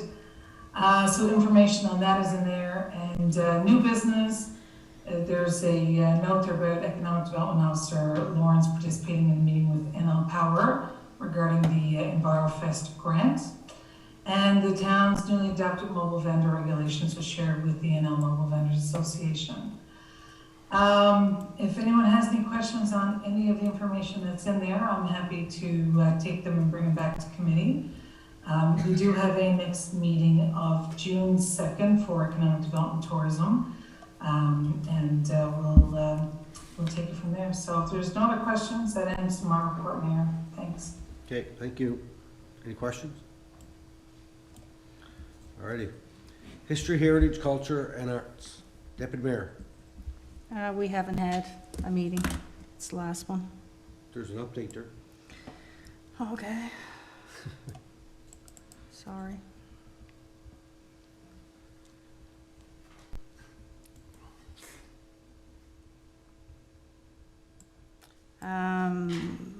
Now, this is where I guess this is the one I assume that Ralph would have, or Councillor Tapper would be given. But that's a different, this is the one that you used to. Yeah, yeah. It's an update from the Yeah. board meeting, the advisory committee. Yeah, so this is from, Oh, okay. you know what I mean? Like, there's a You can- difference in You the, can do that too. there's a difference in the two? I hear you. Yeah. Okay. Go ahead. Actually, if I could. Yep. So council adopted a new committee of council because of the revised structure. So anything from the advisory committee would still come under this committee with Councillor Tapper bringing it forward. Right. So Deputy Mayor as chair of this committee should read this report into the record. Okay. Yeah, the only difference is that Councillor Tapper attends those meetings. He would, because he's a member of the Yes, committee, well, right? I And you're, don't. and you're chair. No, this is not from the advisory committee. This is an update from staff member of town initiatives. When the advisory committee meets, there would be a separate report Okay, that Councillor Tapper would all right. read. Seeing this is all new to me, so. Irish Ambassador was here on the 17th and had a presentation on the Mannion Project. Atlanta Mayor's Congress was last week. Exhibit development, interpretation, installation, design, installation process has begun, and I guess we're still hoping that everything will be completed by first week in July. Furniture and gallery hardware, if there's anything in here, I'm not going to read each of this out. I announced earlier who the staff, the news team up there were. Anybody got any questions on it? Because I guess as we talked, we don't, unless there's motions, it's basically there for information purposes. Okay. You got anything to add or anything, Council Tapper? No, 'cause Okay. again, I wasn't there this last week or so, and I didn't get to the advisory committee meeting, so. Okay, All right. Good enough? all Sounds right, good. Thank you. thank you. Councillor Pollard, Infrastructure and Public Works. Thank you, Your Worship. Update. We just have an update. We didn't coordinate the full meeting, so I'll provide. Not a lot has changed. There are a few items of note, I guess, that we should look at. As you know, the sidewalk project is still progressing well, and that certainly hopes to be finished by mid-June. We'd be happy to see that done for sure.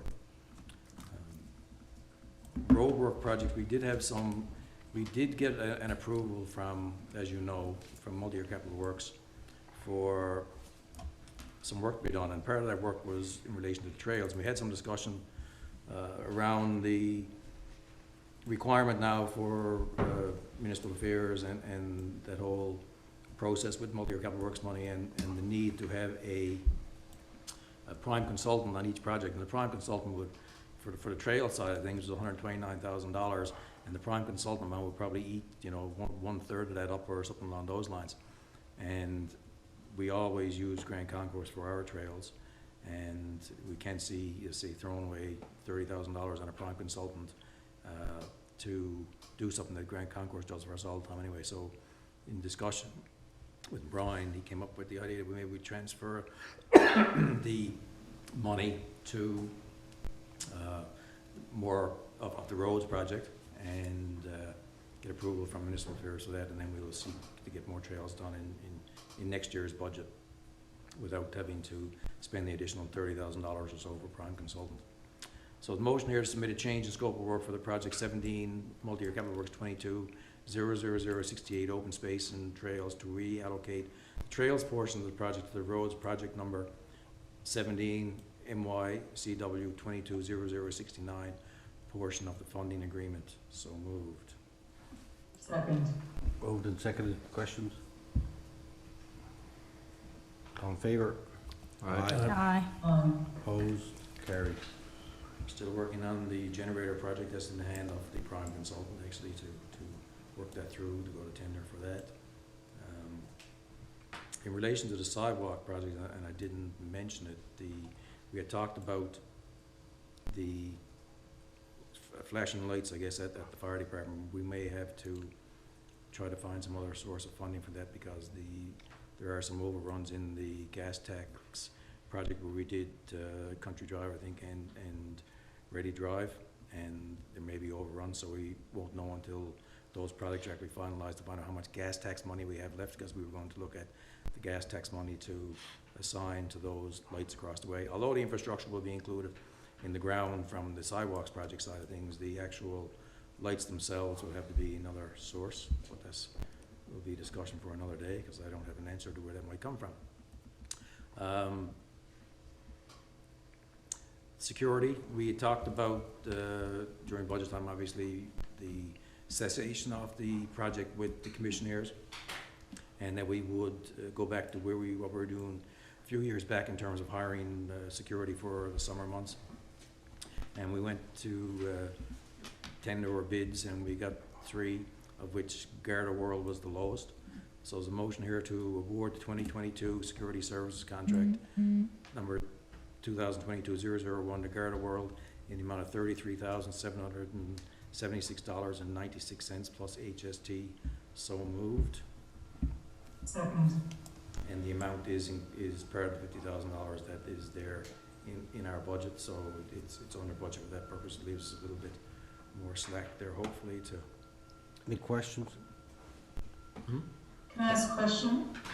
The scope of work that was outlined here, can we just provide a little information to the public about the actual scope of work? It says here that there will be service will be provided 7 days a week between the hours of 6 p.m. and 2 a.m. daily. I'm just curious around the, are there any additional services that would be performed, and are we providing the vehicles? Is the vehicle provided by the service contractor? Are they providing their own insurance, that kind of stuff? I think it's important for the public to understand a bit more about that, please. Yeah, so I can speak to that. So they are providing their own vehicles, so it's as part of their contract, a vehicle and personnel, which covers their gas insurance and all that good stuff, I guess. The price you see there is the price for the hours that we get outlined there from June 6th to October 2nd, 6 to 2, 7 days a week.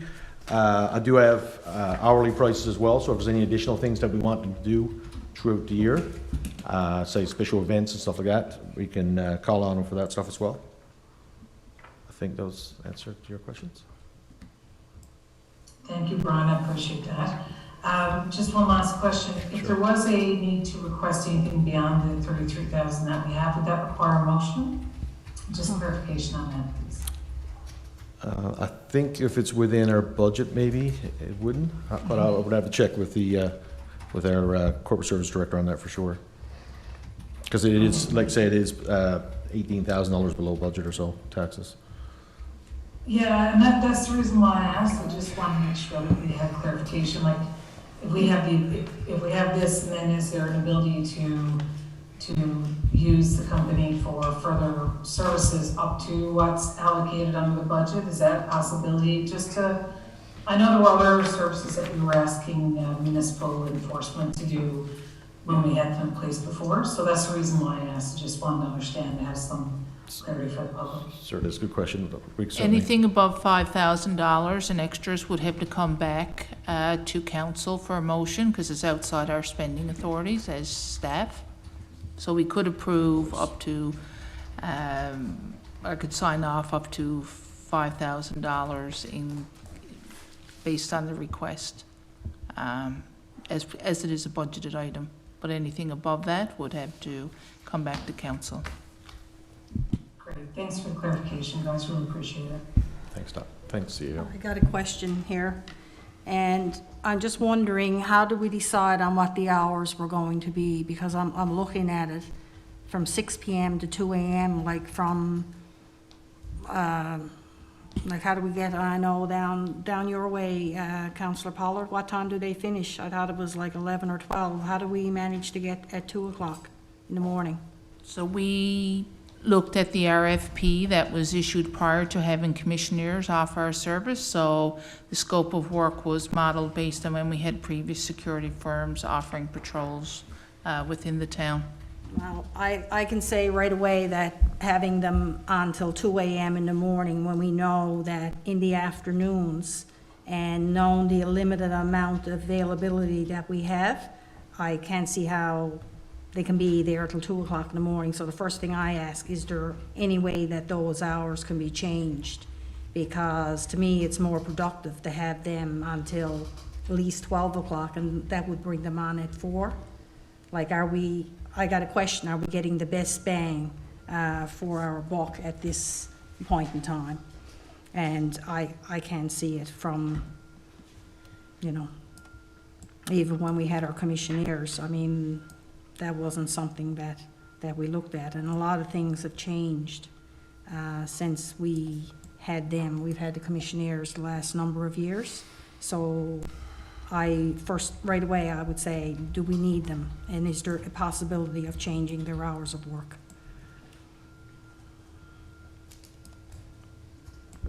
Any other questions? Could I? Yeah. Go ahead. Just to, I guess, Mr. White is a prime example here. In situations, and there's many people in the same boat as he is, in neighborhoods facing the speeds, quads, everything else. So is this a step to making a call to our security, get them to drop up and maybe report to the RNC? Is that the process? I have no idea. Under the scope of work. That would be, and that's what was done with previous security firms too. If Yeah. there was issues, they would investigate and then engage the RNC. That is correct, yep. Yeah. So that might help. Okay, any other questions? I got some comments. So, I'm looking at this, and to be perfectly honest with you, I think it's a waste of money. Because it don't address the issues that I'm dealing with all the time from residents calling me and emailing me, complaining about their neighbor being loud and nuisance stuff during the day. Things that our municipal enforcement. See, this is summer security service. This is not municipal enforcement, right? Commissioners were motioned to be our municipal enforcement officers. So they were allowed to, they delivered letters. I don't know if this group is gonna do that. Deliver letters, enforce our municipal bylaws, be able to go to these houses where people are kicking up or there's a dog up barking all night long. And not only is the neighbor awake all night long, because I'm awake all night long, because these people are phoning me and complaining about that. And I explained to them that council took a decision during the budget to eliminate municipal enforcement and animal control. We done it. I don't, and I forward those emails on to staff, and staff go back and tell those people that to call the RNC. And they basically laugh at us and say, well, RNC are not gonna come down because my neighbor's dog is barking. So, you know, I know that we need security to make sure that our facilities and are not getting broke up and vandalized and stuff at night. But I just don't see how, and I know that we agreed that we were gonna do a summer shift or whatever for security. I mean, that's the best that we can do right now, but I don't know that it actually addresses the issue that we had. I know everybody complained about the commissioners, wrongly, in my opinion, complained that they're driving around all the time and they weren't doing whatever. Until the time comes that when you need them to come knock on that neighbor's door and address this issue of a municipal bylaw that's not being enforced, or someone's dumping garbage all over the place and we don't have anybody to go deal with that. Like, these are real issues in a town our size that we have to deal with. And, you know, I'll support this for what it is, but I want people to understand what this is. This is a security patrol that's gonna be going around looking for issues that are blatantly obvious, or people vandalizing or doing whatever to town properties. This is not call me up and send over this people, well, of course, the hours from 6 p.m. to 2 a.m. That's not gonna deal with issues of people that haven't enjoyed the day. So I just wanna caution people that. Yeah. I understand exactly what this is that we're voting on, that this is a security service to deal with security issues around the town, basic security guard. It is not the commissioners what we had before. So can we all see the scope of work? Can council see that, just at least? Yeah. Have a list of what we're, you know, we can Okay. answer to? We get that circulated, Don, please? Thank you. And I'm not complaining about committee or staff or whatever. You're dealing with the decision that council made. So we made a decision, now we have to deal with it.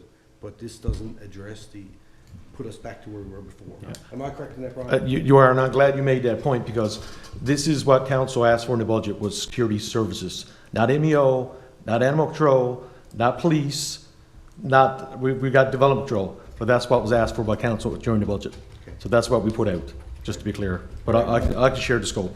Yeah, fair. Thank you. All right. So is that a possibility to have the hours changed, like cut back, or is that something, because you even said like in the daytime, even if they started at 4 o'clock and went on till 12 o'clock? Right, Especially, Even during the day, it'd just be security. oh, I know, service, but right? I think that it's a total waste, especially Monday and Tuesday, early in the week, to have them until 2 o'clock in the morning. Can we see the scope and take that, because I'm just looking at, I know what municipal enforcement, I know Portugal St. Phillips, I know we talked about that, is we had to sign for MEOs with Garda Security, same group as here. And I know what they offer and what they can do and what they would do. We're just talking about the differences in number of particular hours of work, so we can certainly iron that out. It'd be nice to be able to do that, right? We can go back and see what they actually scope. So should we defer that? Can we can change contract time and start a little later? I don't know if that was. I'm sure we can change the hours if that's what all the council wants to do. I mean, I'm not sure what starting at 4 o'clock in the evening is going to do, to be honest with you. If there's people out around, like the other year we had issues up around the depot, and the people were there like 1:30, 2 o'clock in the morning. They weren't there at 4 o'clock in the evening when people was out going around. And again, they're not MEOs and they're not RNC. They're security. They're going around checking our buildings, make sure that there's kids not there vandalizing it, make sure they're not hanging around when they shouldn't be hanging around, stuff like that, and our buildings are locked and so on. So, but again, just tell me what he wants to do. And that was what was approved again in the budget, was for security services. It was clearly referenced the way we had it years before. So if council wants to defer the decision and look at municipal enforcement services, I recommend that be discussed at committee of the whole, but that would delay implementing security services. Yeah. Because they were anticipated to start this weekend. I will tell you that the one of the companies did express interest in MEO because they are doing it for a neighbouring community, and I asked them to put forward something to us so we could look at it. But I did say to them, as myself and CL just said and the mayor said, all we were looking for this year is security services, because that's all it's budgeted. Okay. All right. Who put this forward? Councillor Pollard, back to you, sir. What was the consensus round table in terms of, do we want to Well, I mean, defer, you know, we got a motion. I'm of the mind that it's security service and the hours really, to me, and this goes to the other point, right? And I agree with the director that in the summertime, it's these late night parties and stuff like that that we're getting the calls and the complaints on, and the fire department has to go check out. So I don't have an issue with them being late. It's just that I just wanted people to understand exactly what they are. They're not municipal enforcement officers, right? They're security. But I'm sure that we can go back after the fact and discuss the hours. Maybe they can start an hour early, end an hour early, I don't know. But I would assume they're gonna want to at least get paid for their 8-hour shift every time, right? All right, all in favor? Aye. Opposed? Carried. Is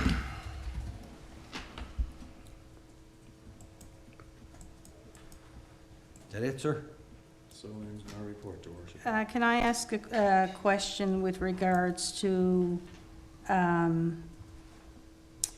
the new pavement? And I guess what I'm looking at, is that what we're referring to up here in the multi-year capital works?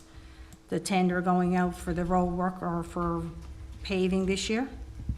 Yeah, so That's- that's the 8 streets that were named in our application back in last fall sometime. I think the application went in.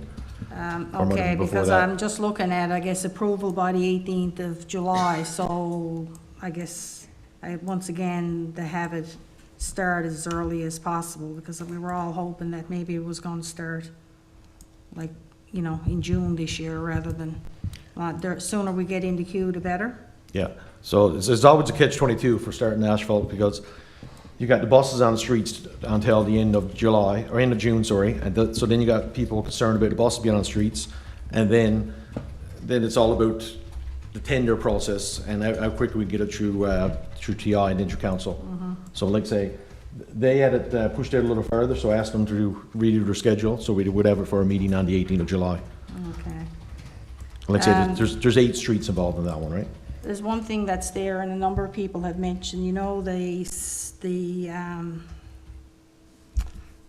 it identifies the fire hydrants. Are they planning on putting those? There was a number of them taken off, that knocked off the hydrants, I guess, this year when they were removing the snow, that yellow strip. And I had a call from 2 people, and because I guess it's lying in the ditch and they're afraid, but I'm assuming it wouldn't have been the same one put back, it would be a new one. But if they were concerned that if there was a fire, somebody wouldn't see the. Yeah, so those markers are more for Markers, for in the yeah. winter time, for snow clearing and stuff like that. I mean, our fire department can see dodgings in summertime. That's- I am looking at actually putting more permanent markers back, because originally we did have posts beyond them, and a number of years ago we had them taken out, and still not sure why. But I've been researching some things, and out in the city of St. John's, they've got a different type of thing on theirs. So I'm researching that and probably put it in our budget for next year. I remember Put 'em back. Councillor Cantwell, when you put those ones on, and Yeah. wanted the other ones Yeah, put on there. in and our he was- windy environment, it's, he they was break off a lot right. easier. Yeah, for all sure. right, thank you. Yeah. Just one last thing, I want to remind everybody that the bulk garbage event is this week, Thursday and Friday, 10 a.m. to 6:30, and Saturday, 8 to 7. And we team up to clean up event on Saturday, 9 o'clock to 3:30, with a barbecue or lunch hour period from 12 to 1. Okay, thank you. Oh, yes, and the cleanup Torbay is also coinciding with that, right? Saturday is right. Yeah, so for those people that go in and pick up the beer cans, in at the trail and Forest Landing. Get in there and get at it. And in by my place too, I'm sure there's some. Alrighty. Mayor, Yeah. just one more item on the speed calming. I noted that we have the notes there about what work is being done on the Bowling line, and that's great to see. But I also just want to reference what Mr. White had talked about when he had reached out to myself and Councillor Tapper this week. And some of the concerns that were raised were around the speed bumps and were they actually effective in controlling traffic the way that it was hoped that they would. And I'm just asking that we add to our committee agenda for the next committee meeting a discussion around the review of the speed bumps in the town, and if we could, have a look at, sometimes, I understand that speed bumps are rated for the speed of the road. I'm just wondering if there's a need to do a review of the speed bumps and or the speeds on the roads, for municipal roads, and just have that conversation at committee as well, if you could please. Thank you. Okay. All right. Recreation, community services. Dun, dun, dun. Councillor Goss. Thank you, Mr. Mayor. We met on the May 25th. The agenda items were programs, again, community cleanup. This event is scheduled for Saturday, June 4th, and will include the community barbecue, as we talked about before, at the Town Hall in partnership with the Lions Club. Just to also, with that, registration has been extended to 4 p.m. May 31st for group registration for this event. And the barbecue is from 12 o'clock to 1 o'clock at the Torbay Common. Program stats, there have been 561 registrations this month with revenue of $64,969.55. It's Recreation Month. The department is offering various events to promote Recreation Month, including several guided walks for family, as well as a family play day. Facilities, the Torbay Common Gate, the committee discussed the logistics regarding the locking and unlocking of gate between April and November. Director will discuss with the Director of Public Works for the security company to be responsible for locking in the evenings on stat holidays. The gate will remain locked, but residents will still have access through a new cowcatcher gate that will be installed in June at the main entrance. At the upper three-corner softball field, the committee discussed the LED lights on the senior softball field and the logistics of them being turned on and off using the Musco system. The Director of Recreation will discuss this process with the Director of Public Works. Also, the Director was at the Atlantic Recreation Facilities Conference that was held here on May 18th to the 20th at the Sheraton Hotel. Great opportunity for her to network with the other recreation departments and leaders to get some insight to what other communities are doing. So in my report. Do you have any questions or comments? No questions? Just like to add that the cleanup is really like to encourage people to get out and clean up around their own property, and especially in the ditches and that around their area, around their street. And I just got one question there for Director, and if there's an update when the signs for the common will be installed. I got the shop drawings last week, so I'm just waiting to get an update from them. I had to make a few changes to the shop drawings they sent. That's the one for the entrance to Torbay Common. The one on Torbay Road, I guess you would call Route 20, we still haven't got a permit for that from the government. So, but they're in the works and I guess being built. Yeah, because it would be good to have them installed, seeing that it's come home year and we've got a lot of activities that are taking place. And the other thing, I guess, I'm not sure, that funding for that's extended now until the end of July, is it, Norm? For to get those Yes. invoices and that, so it's really not that far away, so I thought that the permit for Torbay Road was already done. Anyway. I had a question, or a comment, or a question, or whatever, to take it for whatever it is. What's the issue with the gate at the Common? So, from reading this, on stat holidays, in the summertime, the building, the gate's gonna stay closed all day.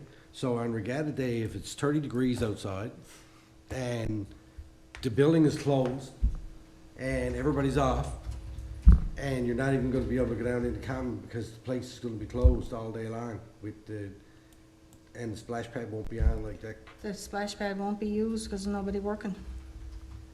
But I mean, you could, you should be at least be able to go down into the parking lot and use the skate park. I don't know why we gotta lock everything up anyway. Don't make sense to me. But, So, a part of that was on stat holidays, the commissioners were responsible for opening, and now we don't have the commissioners anymore. So that, in order, you'd have to pay a 3-hour call out for staff to come in and open it. I mean, I don't, I think the gate should be open myself, but, I know there's been issues before with, people hanging out in there late at night, but I'm open to either way, whatever you guys want to do as a council, I'm good. But I recommend leaving it open all year round, to be honest. Mayor, can I speak to that, please? Sure. I fully agree with the director, and I very much appreciate you bringing this up because I was going to if you didn't. I share the same concern with having the facility gated off. That facility is bought, paid for with public taxpayers' money.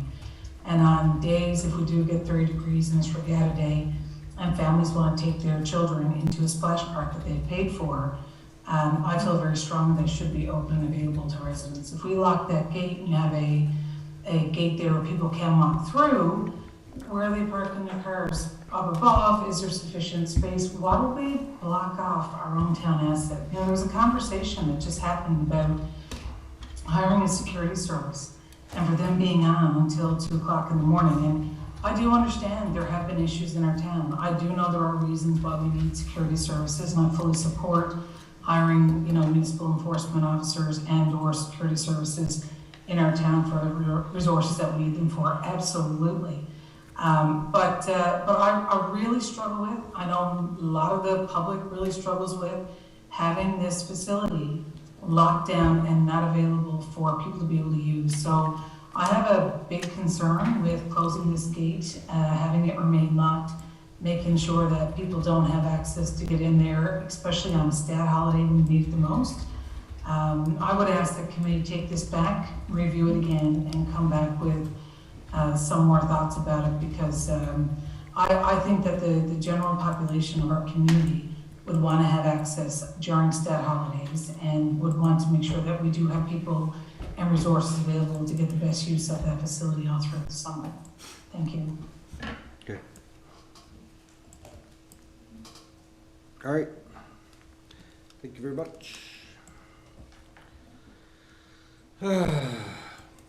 You done, Ward? Yes, thank you very much. Okay. Liaison committees, Atlantic Mayor's Congress. I just briefly mention that we did host Atlantic Mayor's Congress this past weekend from Thursday to Saturday. It was a great success. The visiting mayors from around Atlantic Canada were very impressed with our town and our facilities, and the quality of the speakers and presentations that we had lined up. Don, you did a great job on that. And thank you to all the other staff that were working throughout the community center that helped out. And they were very impressed. I know that the CAO from Happy Valley Goose Bay was amazed that our building was 3 years old at the cleanliness of it. And I mean, that's just a testament to Danny and his staff over there, and how they are with making sure everything is clean. And it's nice to get that kind of recognition. And I did, Don gave me this. It was it's a letter from the Colchester County, Nova Scotia, from the mayor, and she said, "Dear Mayor Scott, on behalf of the municipality of Colchester, I'd like to offer congratulations on celebrating 50 years of incorporation, 1972 to 2022. It's a wonderful milestone worthy of celebrations. Congratulations to your council staff and all of the town of Torbay. We wish you all the best for another 50 years of prosperity and good fortune. Kindest regards, Christine Blair, Mayor. That was really nice of her to do that. And she also gave us a, I call them certificates. Is that what they are? So it's a congratulations extended to the town of Torbay, celebrating 50 years. They had Truro, Nova Scotia. So that was really nice of her to do that. And I did make a comment that, you know, it's on Thursday night when we had the reception, that group of mayors, even though we're one of the smaller municipalities around the table, I found that there's some smaller than us. But when I first started going to that, and I remember we were in Halifax, and the meetings used to start Wednesday night, and they go through Thursday, all day Thursday, and then Friday morning. And I asked them at that time, would they consider moving their schedule ahead a full day so that we would meet Thursday evening, all day Friday, and then Saturday morning, so I wouldn't have to miss 3 days of work every time to go to one of these things. And they never even thought twice about it. They automatically did it, changed the whole schedule of the way they've been doing things for years to accommodate me, and I really appreciated that they did that. And you know, I know that Deputy Mayor and Councillor Manning had an opportunity to spend some time around them on the weekend, and they're a great bunch of people, and they're eager to share their ideas and to hear the ideas of other people. And they were great meetings, and Councillor Appy was there as well through the whole weekend with as Vice President of M&L, and she actually had a chance to sit in on the meetings on Friday and hear some of the discussions and things that were going on. You know, it's a relatively small world amongst the Atlantic provinces, and those municipalities up there, even though they're larger and they're doing things that probably we're a little further behind on, because I know New Brunswick is right in the process right now of implementing regionalization or regional government, and they're reducing from 370 some odd municipalities down to 77. So some of them are going to be growing by double. And I'll be sure, I think that the next meeting is in Shediac in August, and when I go there, they'll be ready to, I guess, give us a little more information on how their transition is going into a larger municipality. I know that Shediac is going to be taking in 4 local service districts around them into their municipality, and then having to appoint 4 ward councillors. So it's going to be interesting to see how that goes. It's a little different than the plans that they have here in Newfoundland Labrador for regionalization, but it's going to be interesting nonetheless. Anyway, I just thought I'd pass that along. Intergovernmental affairs. Well, I had an opportunity this weekend also to speak to our MP, our MHA, and our municipal affairs and municipal and provincial affairs. Just to change the name so often, the department, it's hard to remember. And to talk about briefly some issues that we're looking at and that we face. And it was nice to have them in our town. Jack Byrne, Councillor Goss. We had tried to meet a couple of Thursdays ago, but we didn't have enough for a quorum, so we had to postpone, and we're trying to get a meeting before the end of June. Okay. Northeast Avalon Joint Council, Deputy Mayor. Next meeting is next Wednesday. Okay. Royal Newfoundland Constabulary, I gave a brief update to that when our resident was here asking questions. So I know that MHA Wall is always in constant contact with them, because not only does he have to request additional patrols for us, but he's also doing it for Lucky Bend, Middle Cove, Outer Cove, Flat Rock, Pooch Cove, Bowling as well. So I'm sure he's got the hotline to the RNC burned up all the time. Torbay Volunteer Fire Department, Councillor Manning is not here. The minutes are attached. I gave a brief update of the firefighters ball that happened on Saturday night.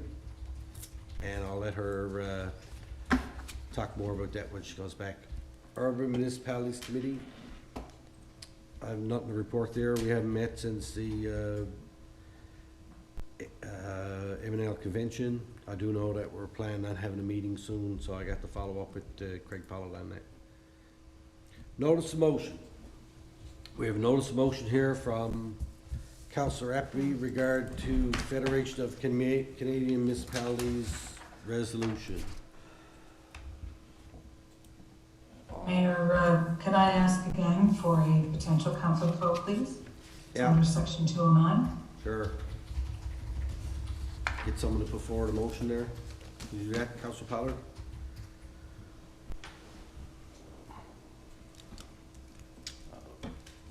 I move that Councillor Appleby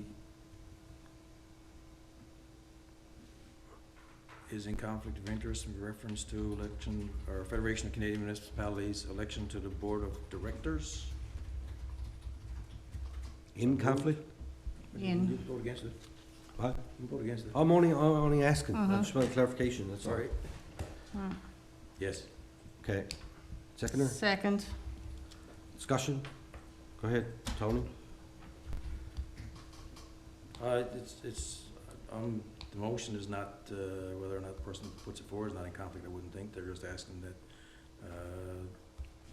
we recognize that they want to be elected to the Board of Directors. So I don't see a conflict myself. You don't? Well, that's against your motion that you just made. Confused. Yeah, the motion's the affirmative, I vote against it. Yeah. You can't speak against your own motion. No. Well, you don't usually write conflict of interest motion in the negative either. True. All right. So the motion is that Councillor Appleby is in a conflict? Yes. Okay, and you're arguing that she's not in a conflict? I'm saying no. Okay. Councillor Tapper? I think it's the same as the situation we discussed with the other motion regarding Councillor Appleby. There is, money involved with this, and I feel that she is in conflict. Councillor Goff? I see it the same way as Councillor Tapper, so yes. And I think I've said it before, is the fact that there's money involved, and when you're, any time that you're associated and looking for funding involved, you're in conflict. That's the safest way to look Okay. at it. I personally, I don't see conflict here. I don't see it any different than when we put forward motions to nominate somebody for municipal assessment agency or any of those other boards that we have. There's no remuneration associated with this board. It's just it's a board of directors, and I guess Councillor Eppley is asking for council support to run in that election. I do know that we have amended motion that would have to go forward to make it align with our travel policy, but I don't see a conflict there, but we'll vote on it. I'll call the question. So, all in favor that Councillor Appleby is in a conflict on this particular request for the Canadian Municipalities election to the Board of Directors? In conflict. In conflict. Aye. Aye. Opposed? Opposed. Passes, so she is in a conflict. But we can still put forward a motion, right? I was going to ask a question before you, just for clarification, is this because you mentioned she wants to run for the FCM, but there's also another further resolve. Right. That, about the travel policy. Yes. That's where the money comes into it. Yeah, Right. so, But that's the same for everything. Mayor, can I please ask to be excused from the meeting at this point if I'm found in a conflict, please? Sure. Okay, Thank you. Okay, I'm leaving the meeting now. all right. So to Councillor Tapper's question, the motion just passed was regarding Councillor Appleby being in conflict. So there has to be the second motion regarding the board position. Oh. Right. So, I don't, yeah, and anyway, not for me to say, but So someone needs to put forward this motion. I got it here. Now, we gotta As put part of forward her HR. motion first. Yes, And then amend it. yes. Okay. And then what? We got an amended motion. I got to ask the question, so was Councillor Appleby found in conflict or not? Yes, we voted that she was in the conflict. Okay, because I misunderstood that, but anyway. All right. I'll go back and check that if I were you. Hmm? I'll go back and check that if I were you, because someone's gonna check it. And I know Councillor Tapper. I don't think that Councillor Tapper knew basically what he was voting on. Which way was my Councillor Tapper. my vote counted? Councillor Goss Something and else Councillor was. Thorne Goss voted in favor of the motion that Deputy Mayor was in Was conflict. in conflict. Myself and Councillor Powell. I'm voted fine with against. Okay. Right, Ann? Okay. Carry I don't on. know about that. Anyway, Federation of Canadian Municipality election to the Board of Directors. Whereas the Federation of Canadian Municipalities, FCM, represents the interest of member municipalities on policy and program matters that fall within federal jurisdiction, whereas FCM's Board of Directors is comprised of elected municipal officials from all regions and sizes of communities to form a broad base of support and provide FCM with the united voice required to carry the municipal message to the federal government. And whereas FCM's hybrid annual conference and trade show will be held June 2nd to the 5th, 2022, during which time the annual general meeting will be held, following by the election of FCM Board of Directors.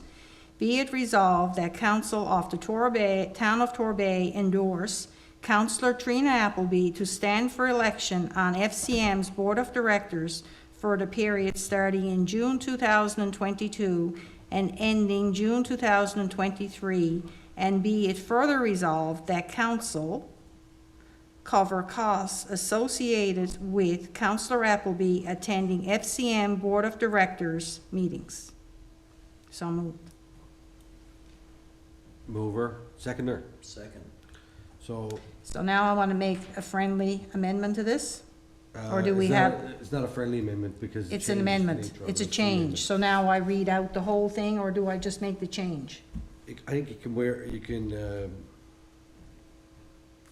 Don, you should read the whole thing, or can you just add the amendments? in? I'll let, I would read the entire. Okay, read the whole thing.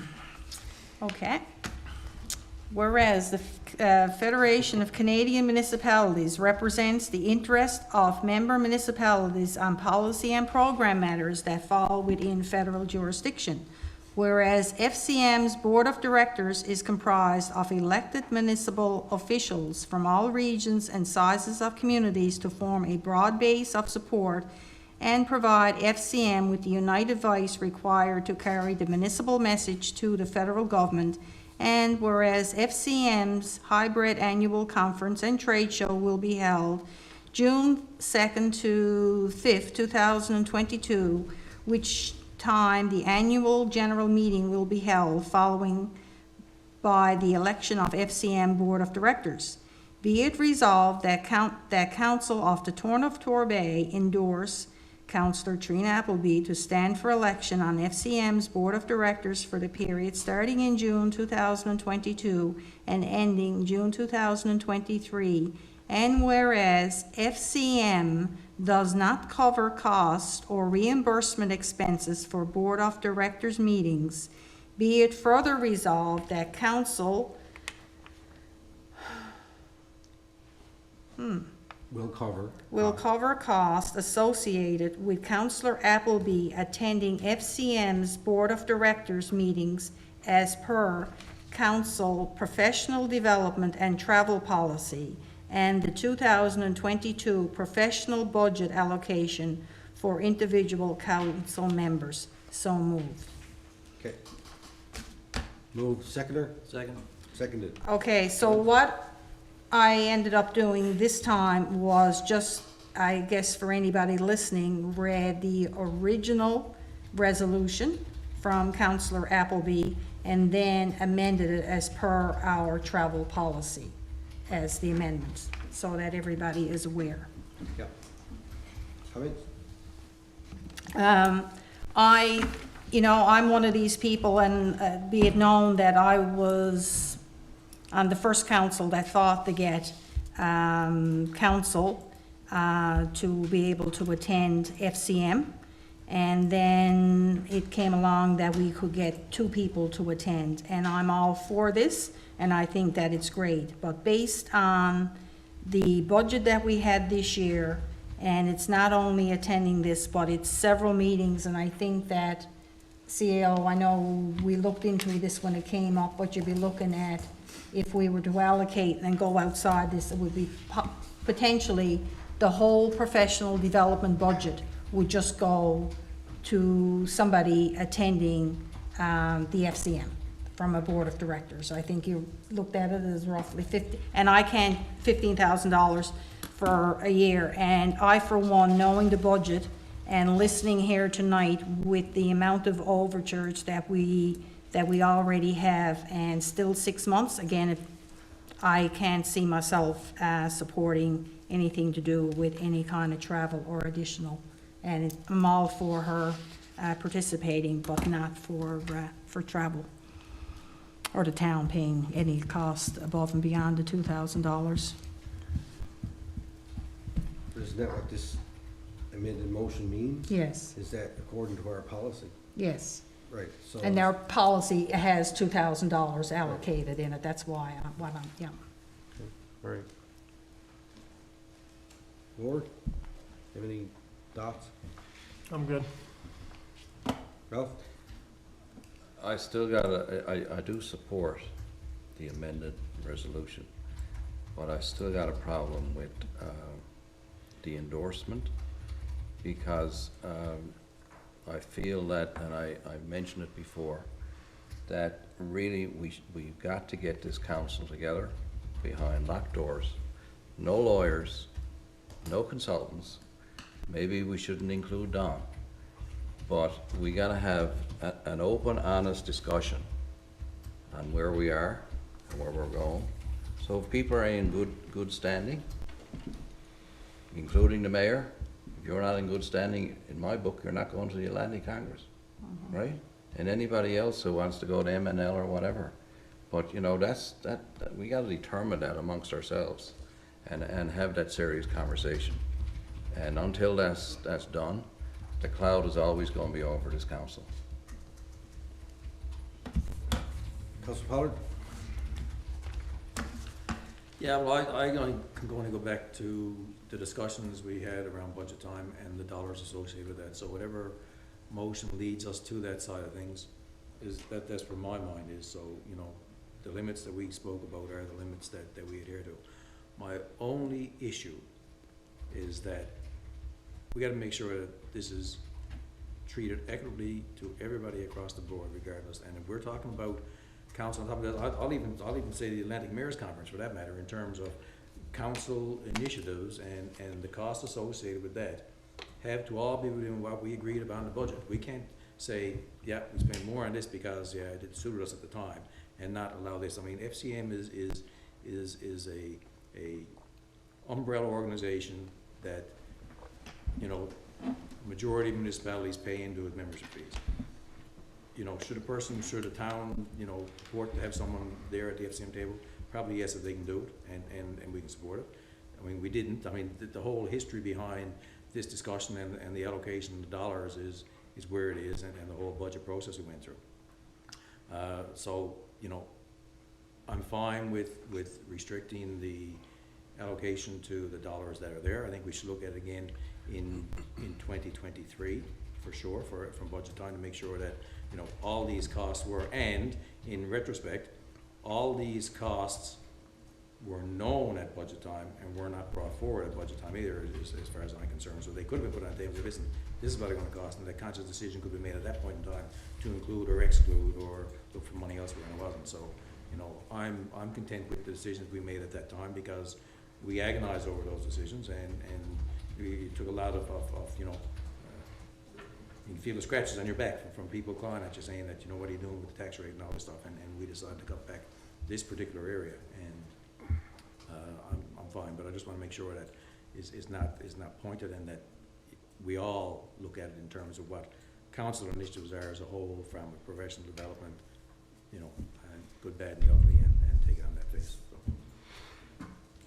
Go ahead. I actually am going to have something to say on this. I agree with, you know, the frustration in terms of Councillor Tapper bringing up there that we as a council right now, we can't seem to get on the same page. There's always something getting in the way of, it seems, of us making a good decision, or, you know, a decision for the town. And now we're coming into summer, and we're going to have, you know, one meeting a month, and we're going to see less of each other, and which means there's going to be less time to do deep dives about things that we really need to do as a council. So I'm starting to feel the frustration as a first-term councillor, so I can imagine what, I guess, the veterans feel like after this time of being able to move the needle, and it doesn't seem like we're moving the needle very much for a council of everybody towing the rope in the one direction. Again, we can make decisions, and not everybody has to agree, but at least we're making decisions and everybody's involved. So it is getting frustrating, I have to say. Okay. Well, I can guarantee you that nobody's more frustrated for me. I got a commitment from council that those issues that we were talking about will be dealt with by May 30th. Today is May 30th. How many meetings have we had to reschedule, Don? 7, 8, 9, 10? So, it's, you know, everybody has to take a look at themselves, figure out if we want to get those things done, and make the commitment to, when they come up, to be there to get it done. I mean, I'm only one person. I got a commitment from council that we were gonna deal with some particular issues. And, you know, we're really trying really hard, myself and Councillor Manning on that committee, along with the CAO, and you know, we can't seem to move the needle as quickly, certainly, as I would like to. However, this motion here, I completely support it as it stands.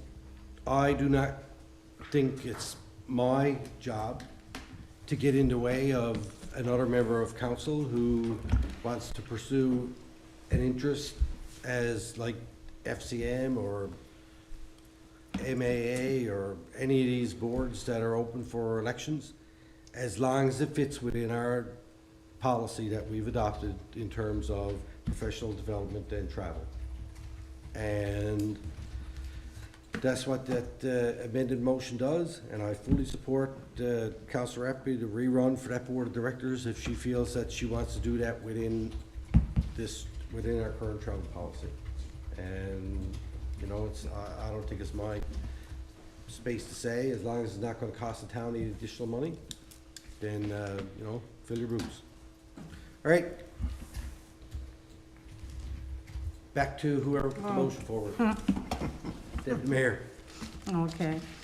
Yeah, I hear what everybody is saying, and, you know, without getting into repeating it, I think that it's always said about FCM, and the one thing about this, the fact that an FCM, like having a person that would go and attend those on a regular basis, because if you're saying you're part of the board, but I think that we all should be able to have a turn to go, and that's the other thing. So I guess what we're saying here, if we were to come up with one person to go, we'd have to say, if you and somebody else wanted to go, then there would be 3, but every year it'd be just one particular one that would get to go. That's the other side of this. The rest of us, if we decided to say one person could go, that's the other issue. Anyway. Very good. Call the question. All in favor? Aye. Opposed? Carried. All righty, can we ping Trina to get her back on, or is she still on? Need to vote on the original motion. Oh, yes. So that was the amended motion, and Oh, my. now we'll vote on the original motion as You amended. don't want me to read it All in again. favor? Aye. Of the original motion. Yeah, you gotta vote on amendment first, then the original motion. So the original motion would be for us. Yeah, but it's the amended one that counts. So the amended one passed. Yes, so what we be saying then, I just gotta get my head around this. So if when this one comes up again, if I voted for the other one, I'd be voting against this particular one. Yes, you'd have to vote against this one, if you approve the other one. You would have to vote against it. Yes. Okay, all right. I'm wondering, when I saw, can't go both ways. All right. Oh, my. All in favor on the original motion? Opposed? Carried? Defeated?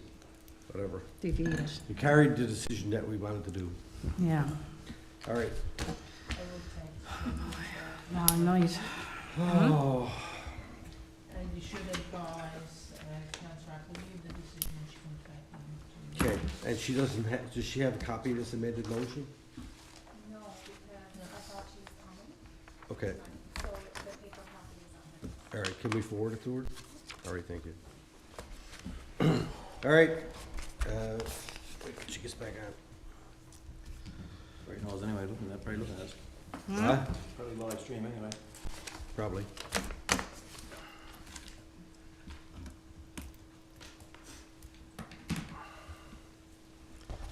Eyes, oh, eyes,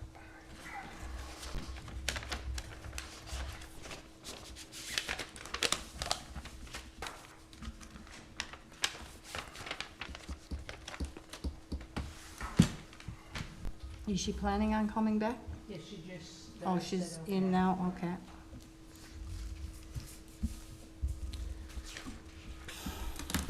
All right. 2 hours over our last one we had. I know.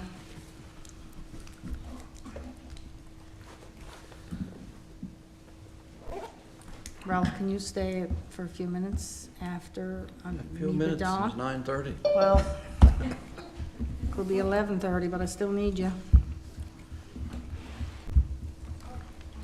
Admit.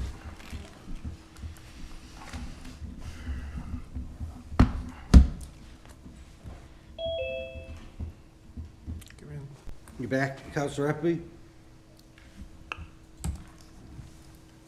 So council passed an amended motion. I asked Ann to email you the motion, okay? We're in support of you running for the M&L board, for the FCM Board of Directors with amended motion. Thank you, Mayor. And what is the motion? Ann is gonna email it to you. I'll just email it. Okay. Can I also ask for the results of the motion when I left the meeting last time as well? I don't have that. We didn't have that recorded. You will, but I don't know what it is. It was unanimous.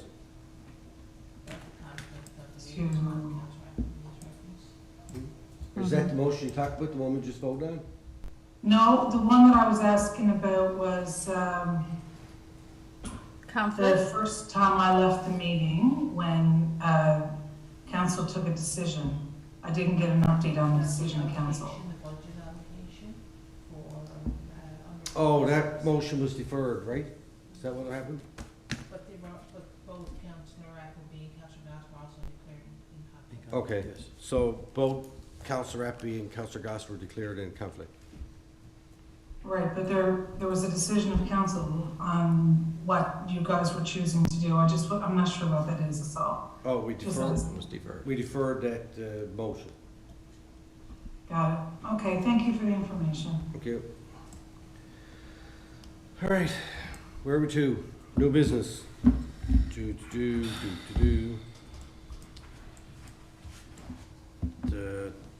Who would I go for? Councillor Tapper. I just want to mention quickly, the Hillside Garden Committee.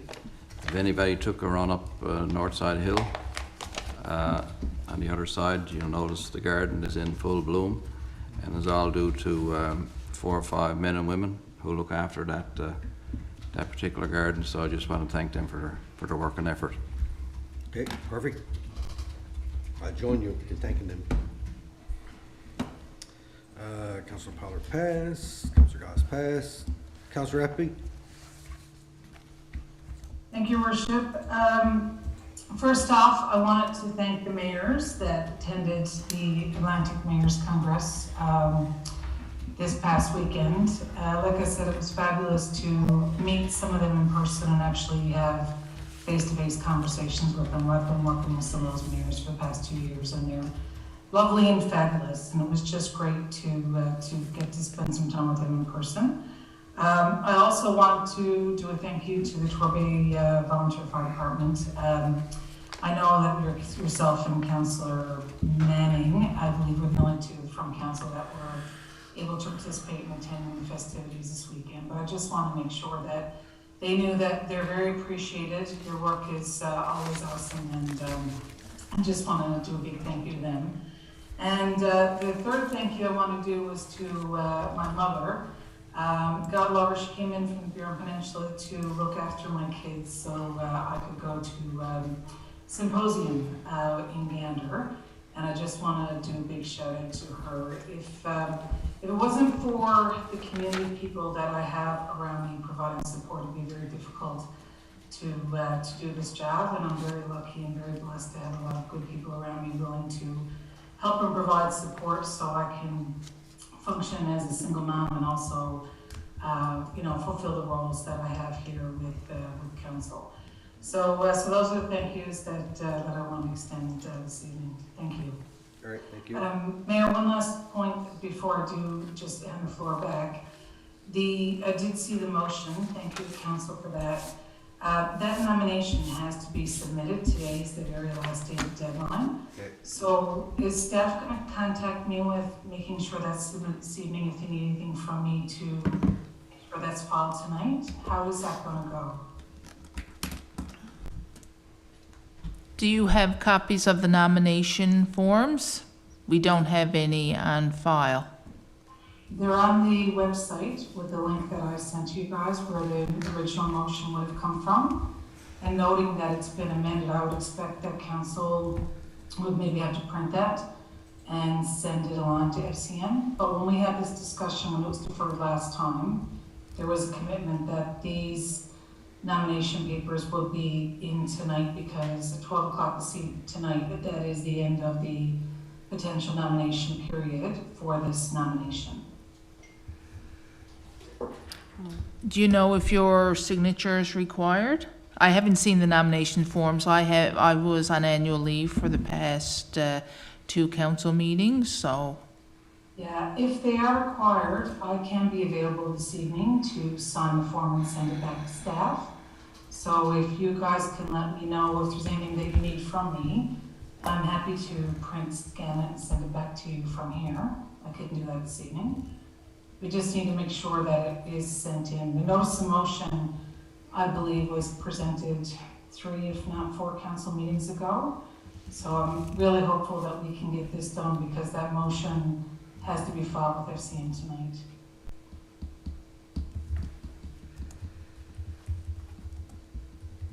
Thank you, Mayor. Okay. I'll wait to hear from staff on the next steps to get that filed this evening. All right. Deputy Mayor?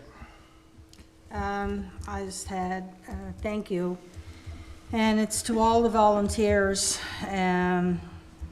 involved in the 50th anniversary and the amount of time that it's taking, and I guess Barry Codner and Scott, and sitting down there in the corner is Paula, who's been at any of the meetings that I've been at, and there's a lot of work and a lot of time that's gone into those meetings, and up until this past week, any of the meetings that I've been to, Councillor Tapper has been around as well. So we're down to the final.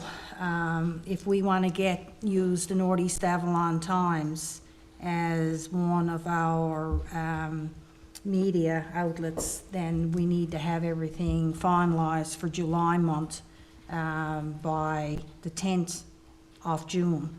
And so we're really going to need to put the push on if we're going to use that.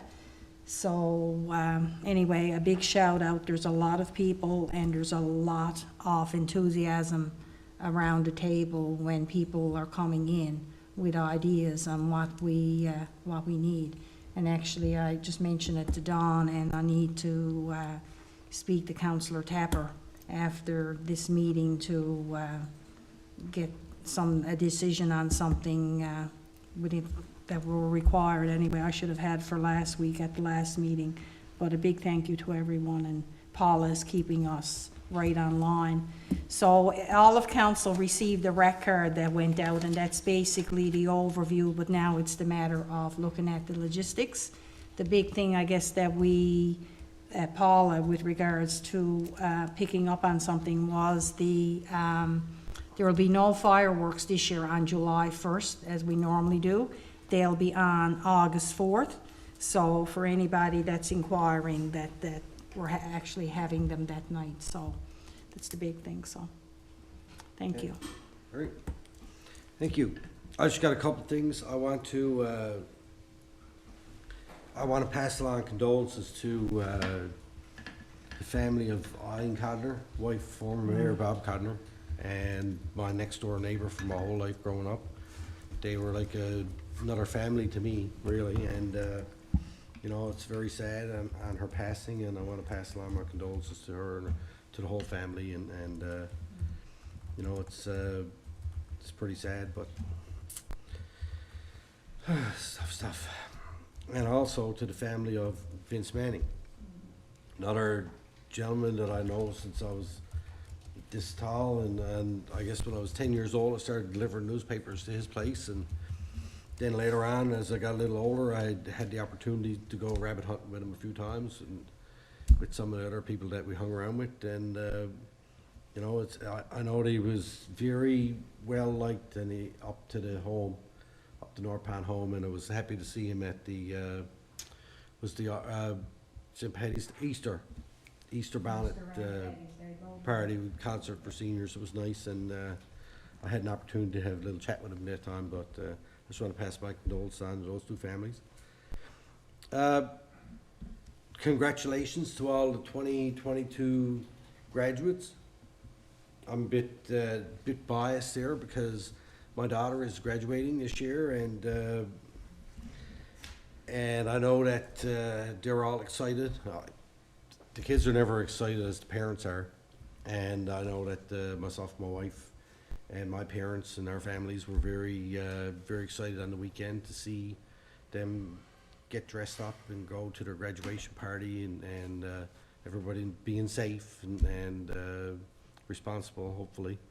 And you know, I know that the parents really put a lot of work into it. We had our own committee set up. It was done kind of outside the school, so those people put a lot of work into that. I want to thank them for all the work that they did, and to make sure our kids had a fun and safe and happy graduation. I want to thank you, the council and staff, for all the work that you've been putting in over the last while. I missed the council meeting last time. I was home horizontal with COVID. It's not fun, I guess, thing to have happen to you, but I'm kind of glad it happened when it did. And I'm back on my feet now and ready to roll. One other thing I want to say is congratulations to Julia. I know it happened a while ago, but I wanted to congratulate you on getting your citizenship. Well, thank you. I know that we talked about this a while ago, and I said, well, I want to officially thank you at the public council meeting so people know Julia was a permanent resident for how long?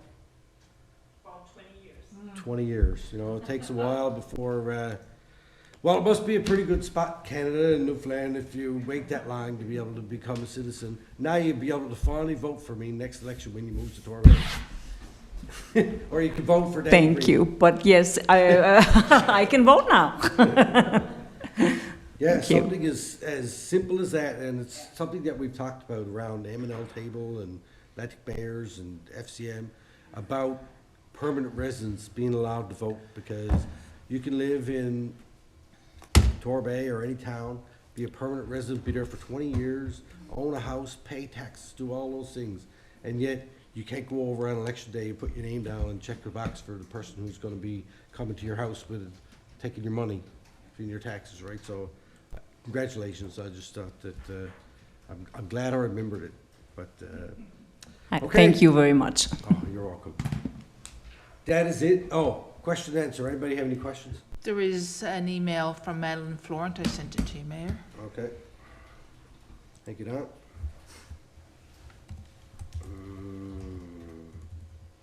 Oh, here it is. Alrighty. So I have a question from Madeline Florent, as Don mentioned. Her contribution to tonight Q&A is big thank you and some good news. I would like to remind council and all town residents that the East Coast Trail Association Trail Raiser is happening this Saturday, June 4th. We really appreciate and thank everyone who has donated to date. I'm very happy to report as of today, our 2 Torbay teams have passed a big milestone. We have now raised more than $100,000 for the East Coast Trail Association since we started participating in 2011. But we cannot stop there because it's still quite a ways to go meet the East Coast Trail Association's overall goal of $100,000 in 2022. We are only at $63,790. So we're asking that anyone who wishes to support the trail has not yet donated to this event, please do so by going and make a pledge to the Torbay Coyotes teams on the event website before this Saturday. The trail urgently needs all donations it can get, and our 2 Torbay Coyote teams are ready to go. Our Team 2 still has room for new members of anybody who's interested in participating in this event themselves. Thank you, Madeline. Madeline, thank you, and to the other members of the Coyotes who every year go out and not only do you raise money for the East Coast Trail, but you promote the trail, you're on the trails. If there's an issue with the trail, you're reporting it to East Coast Trail, you report it to the town.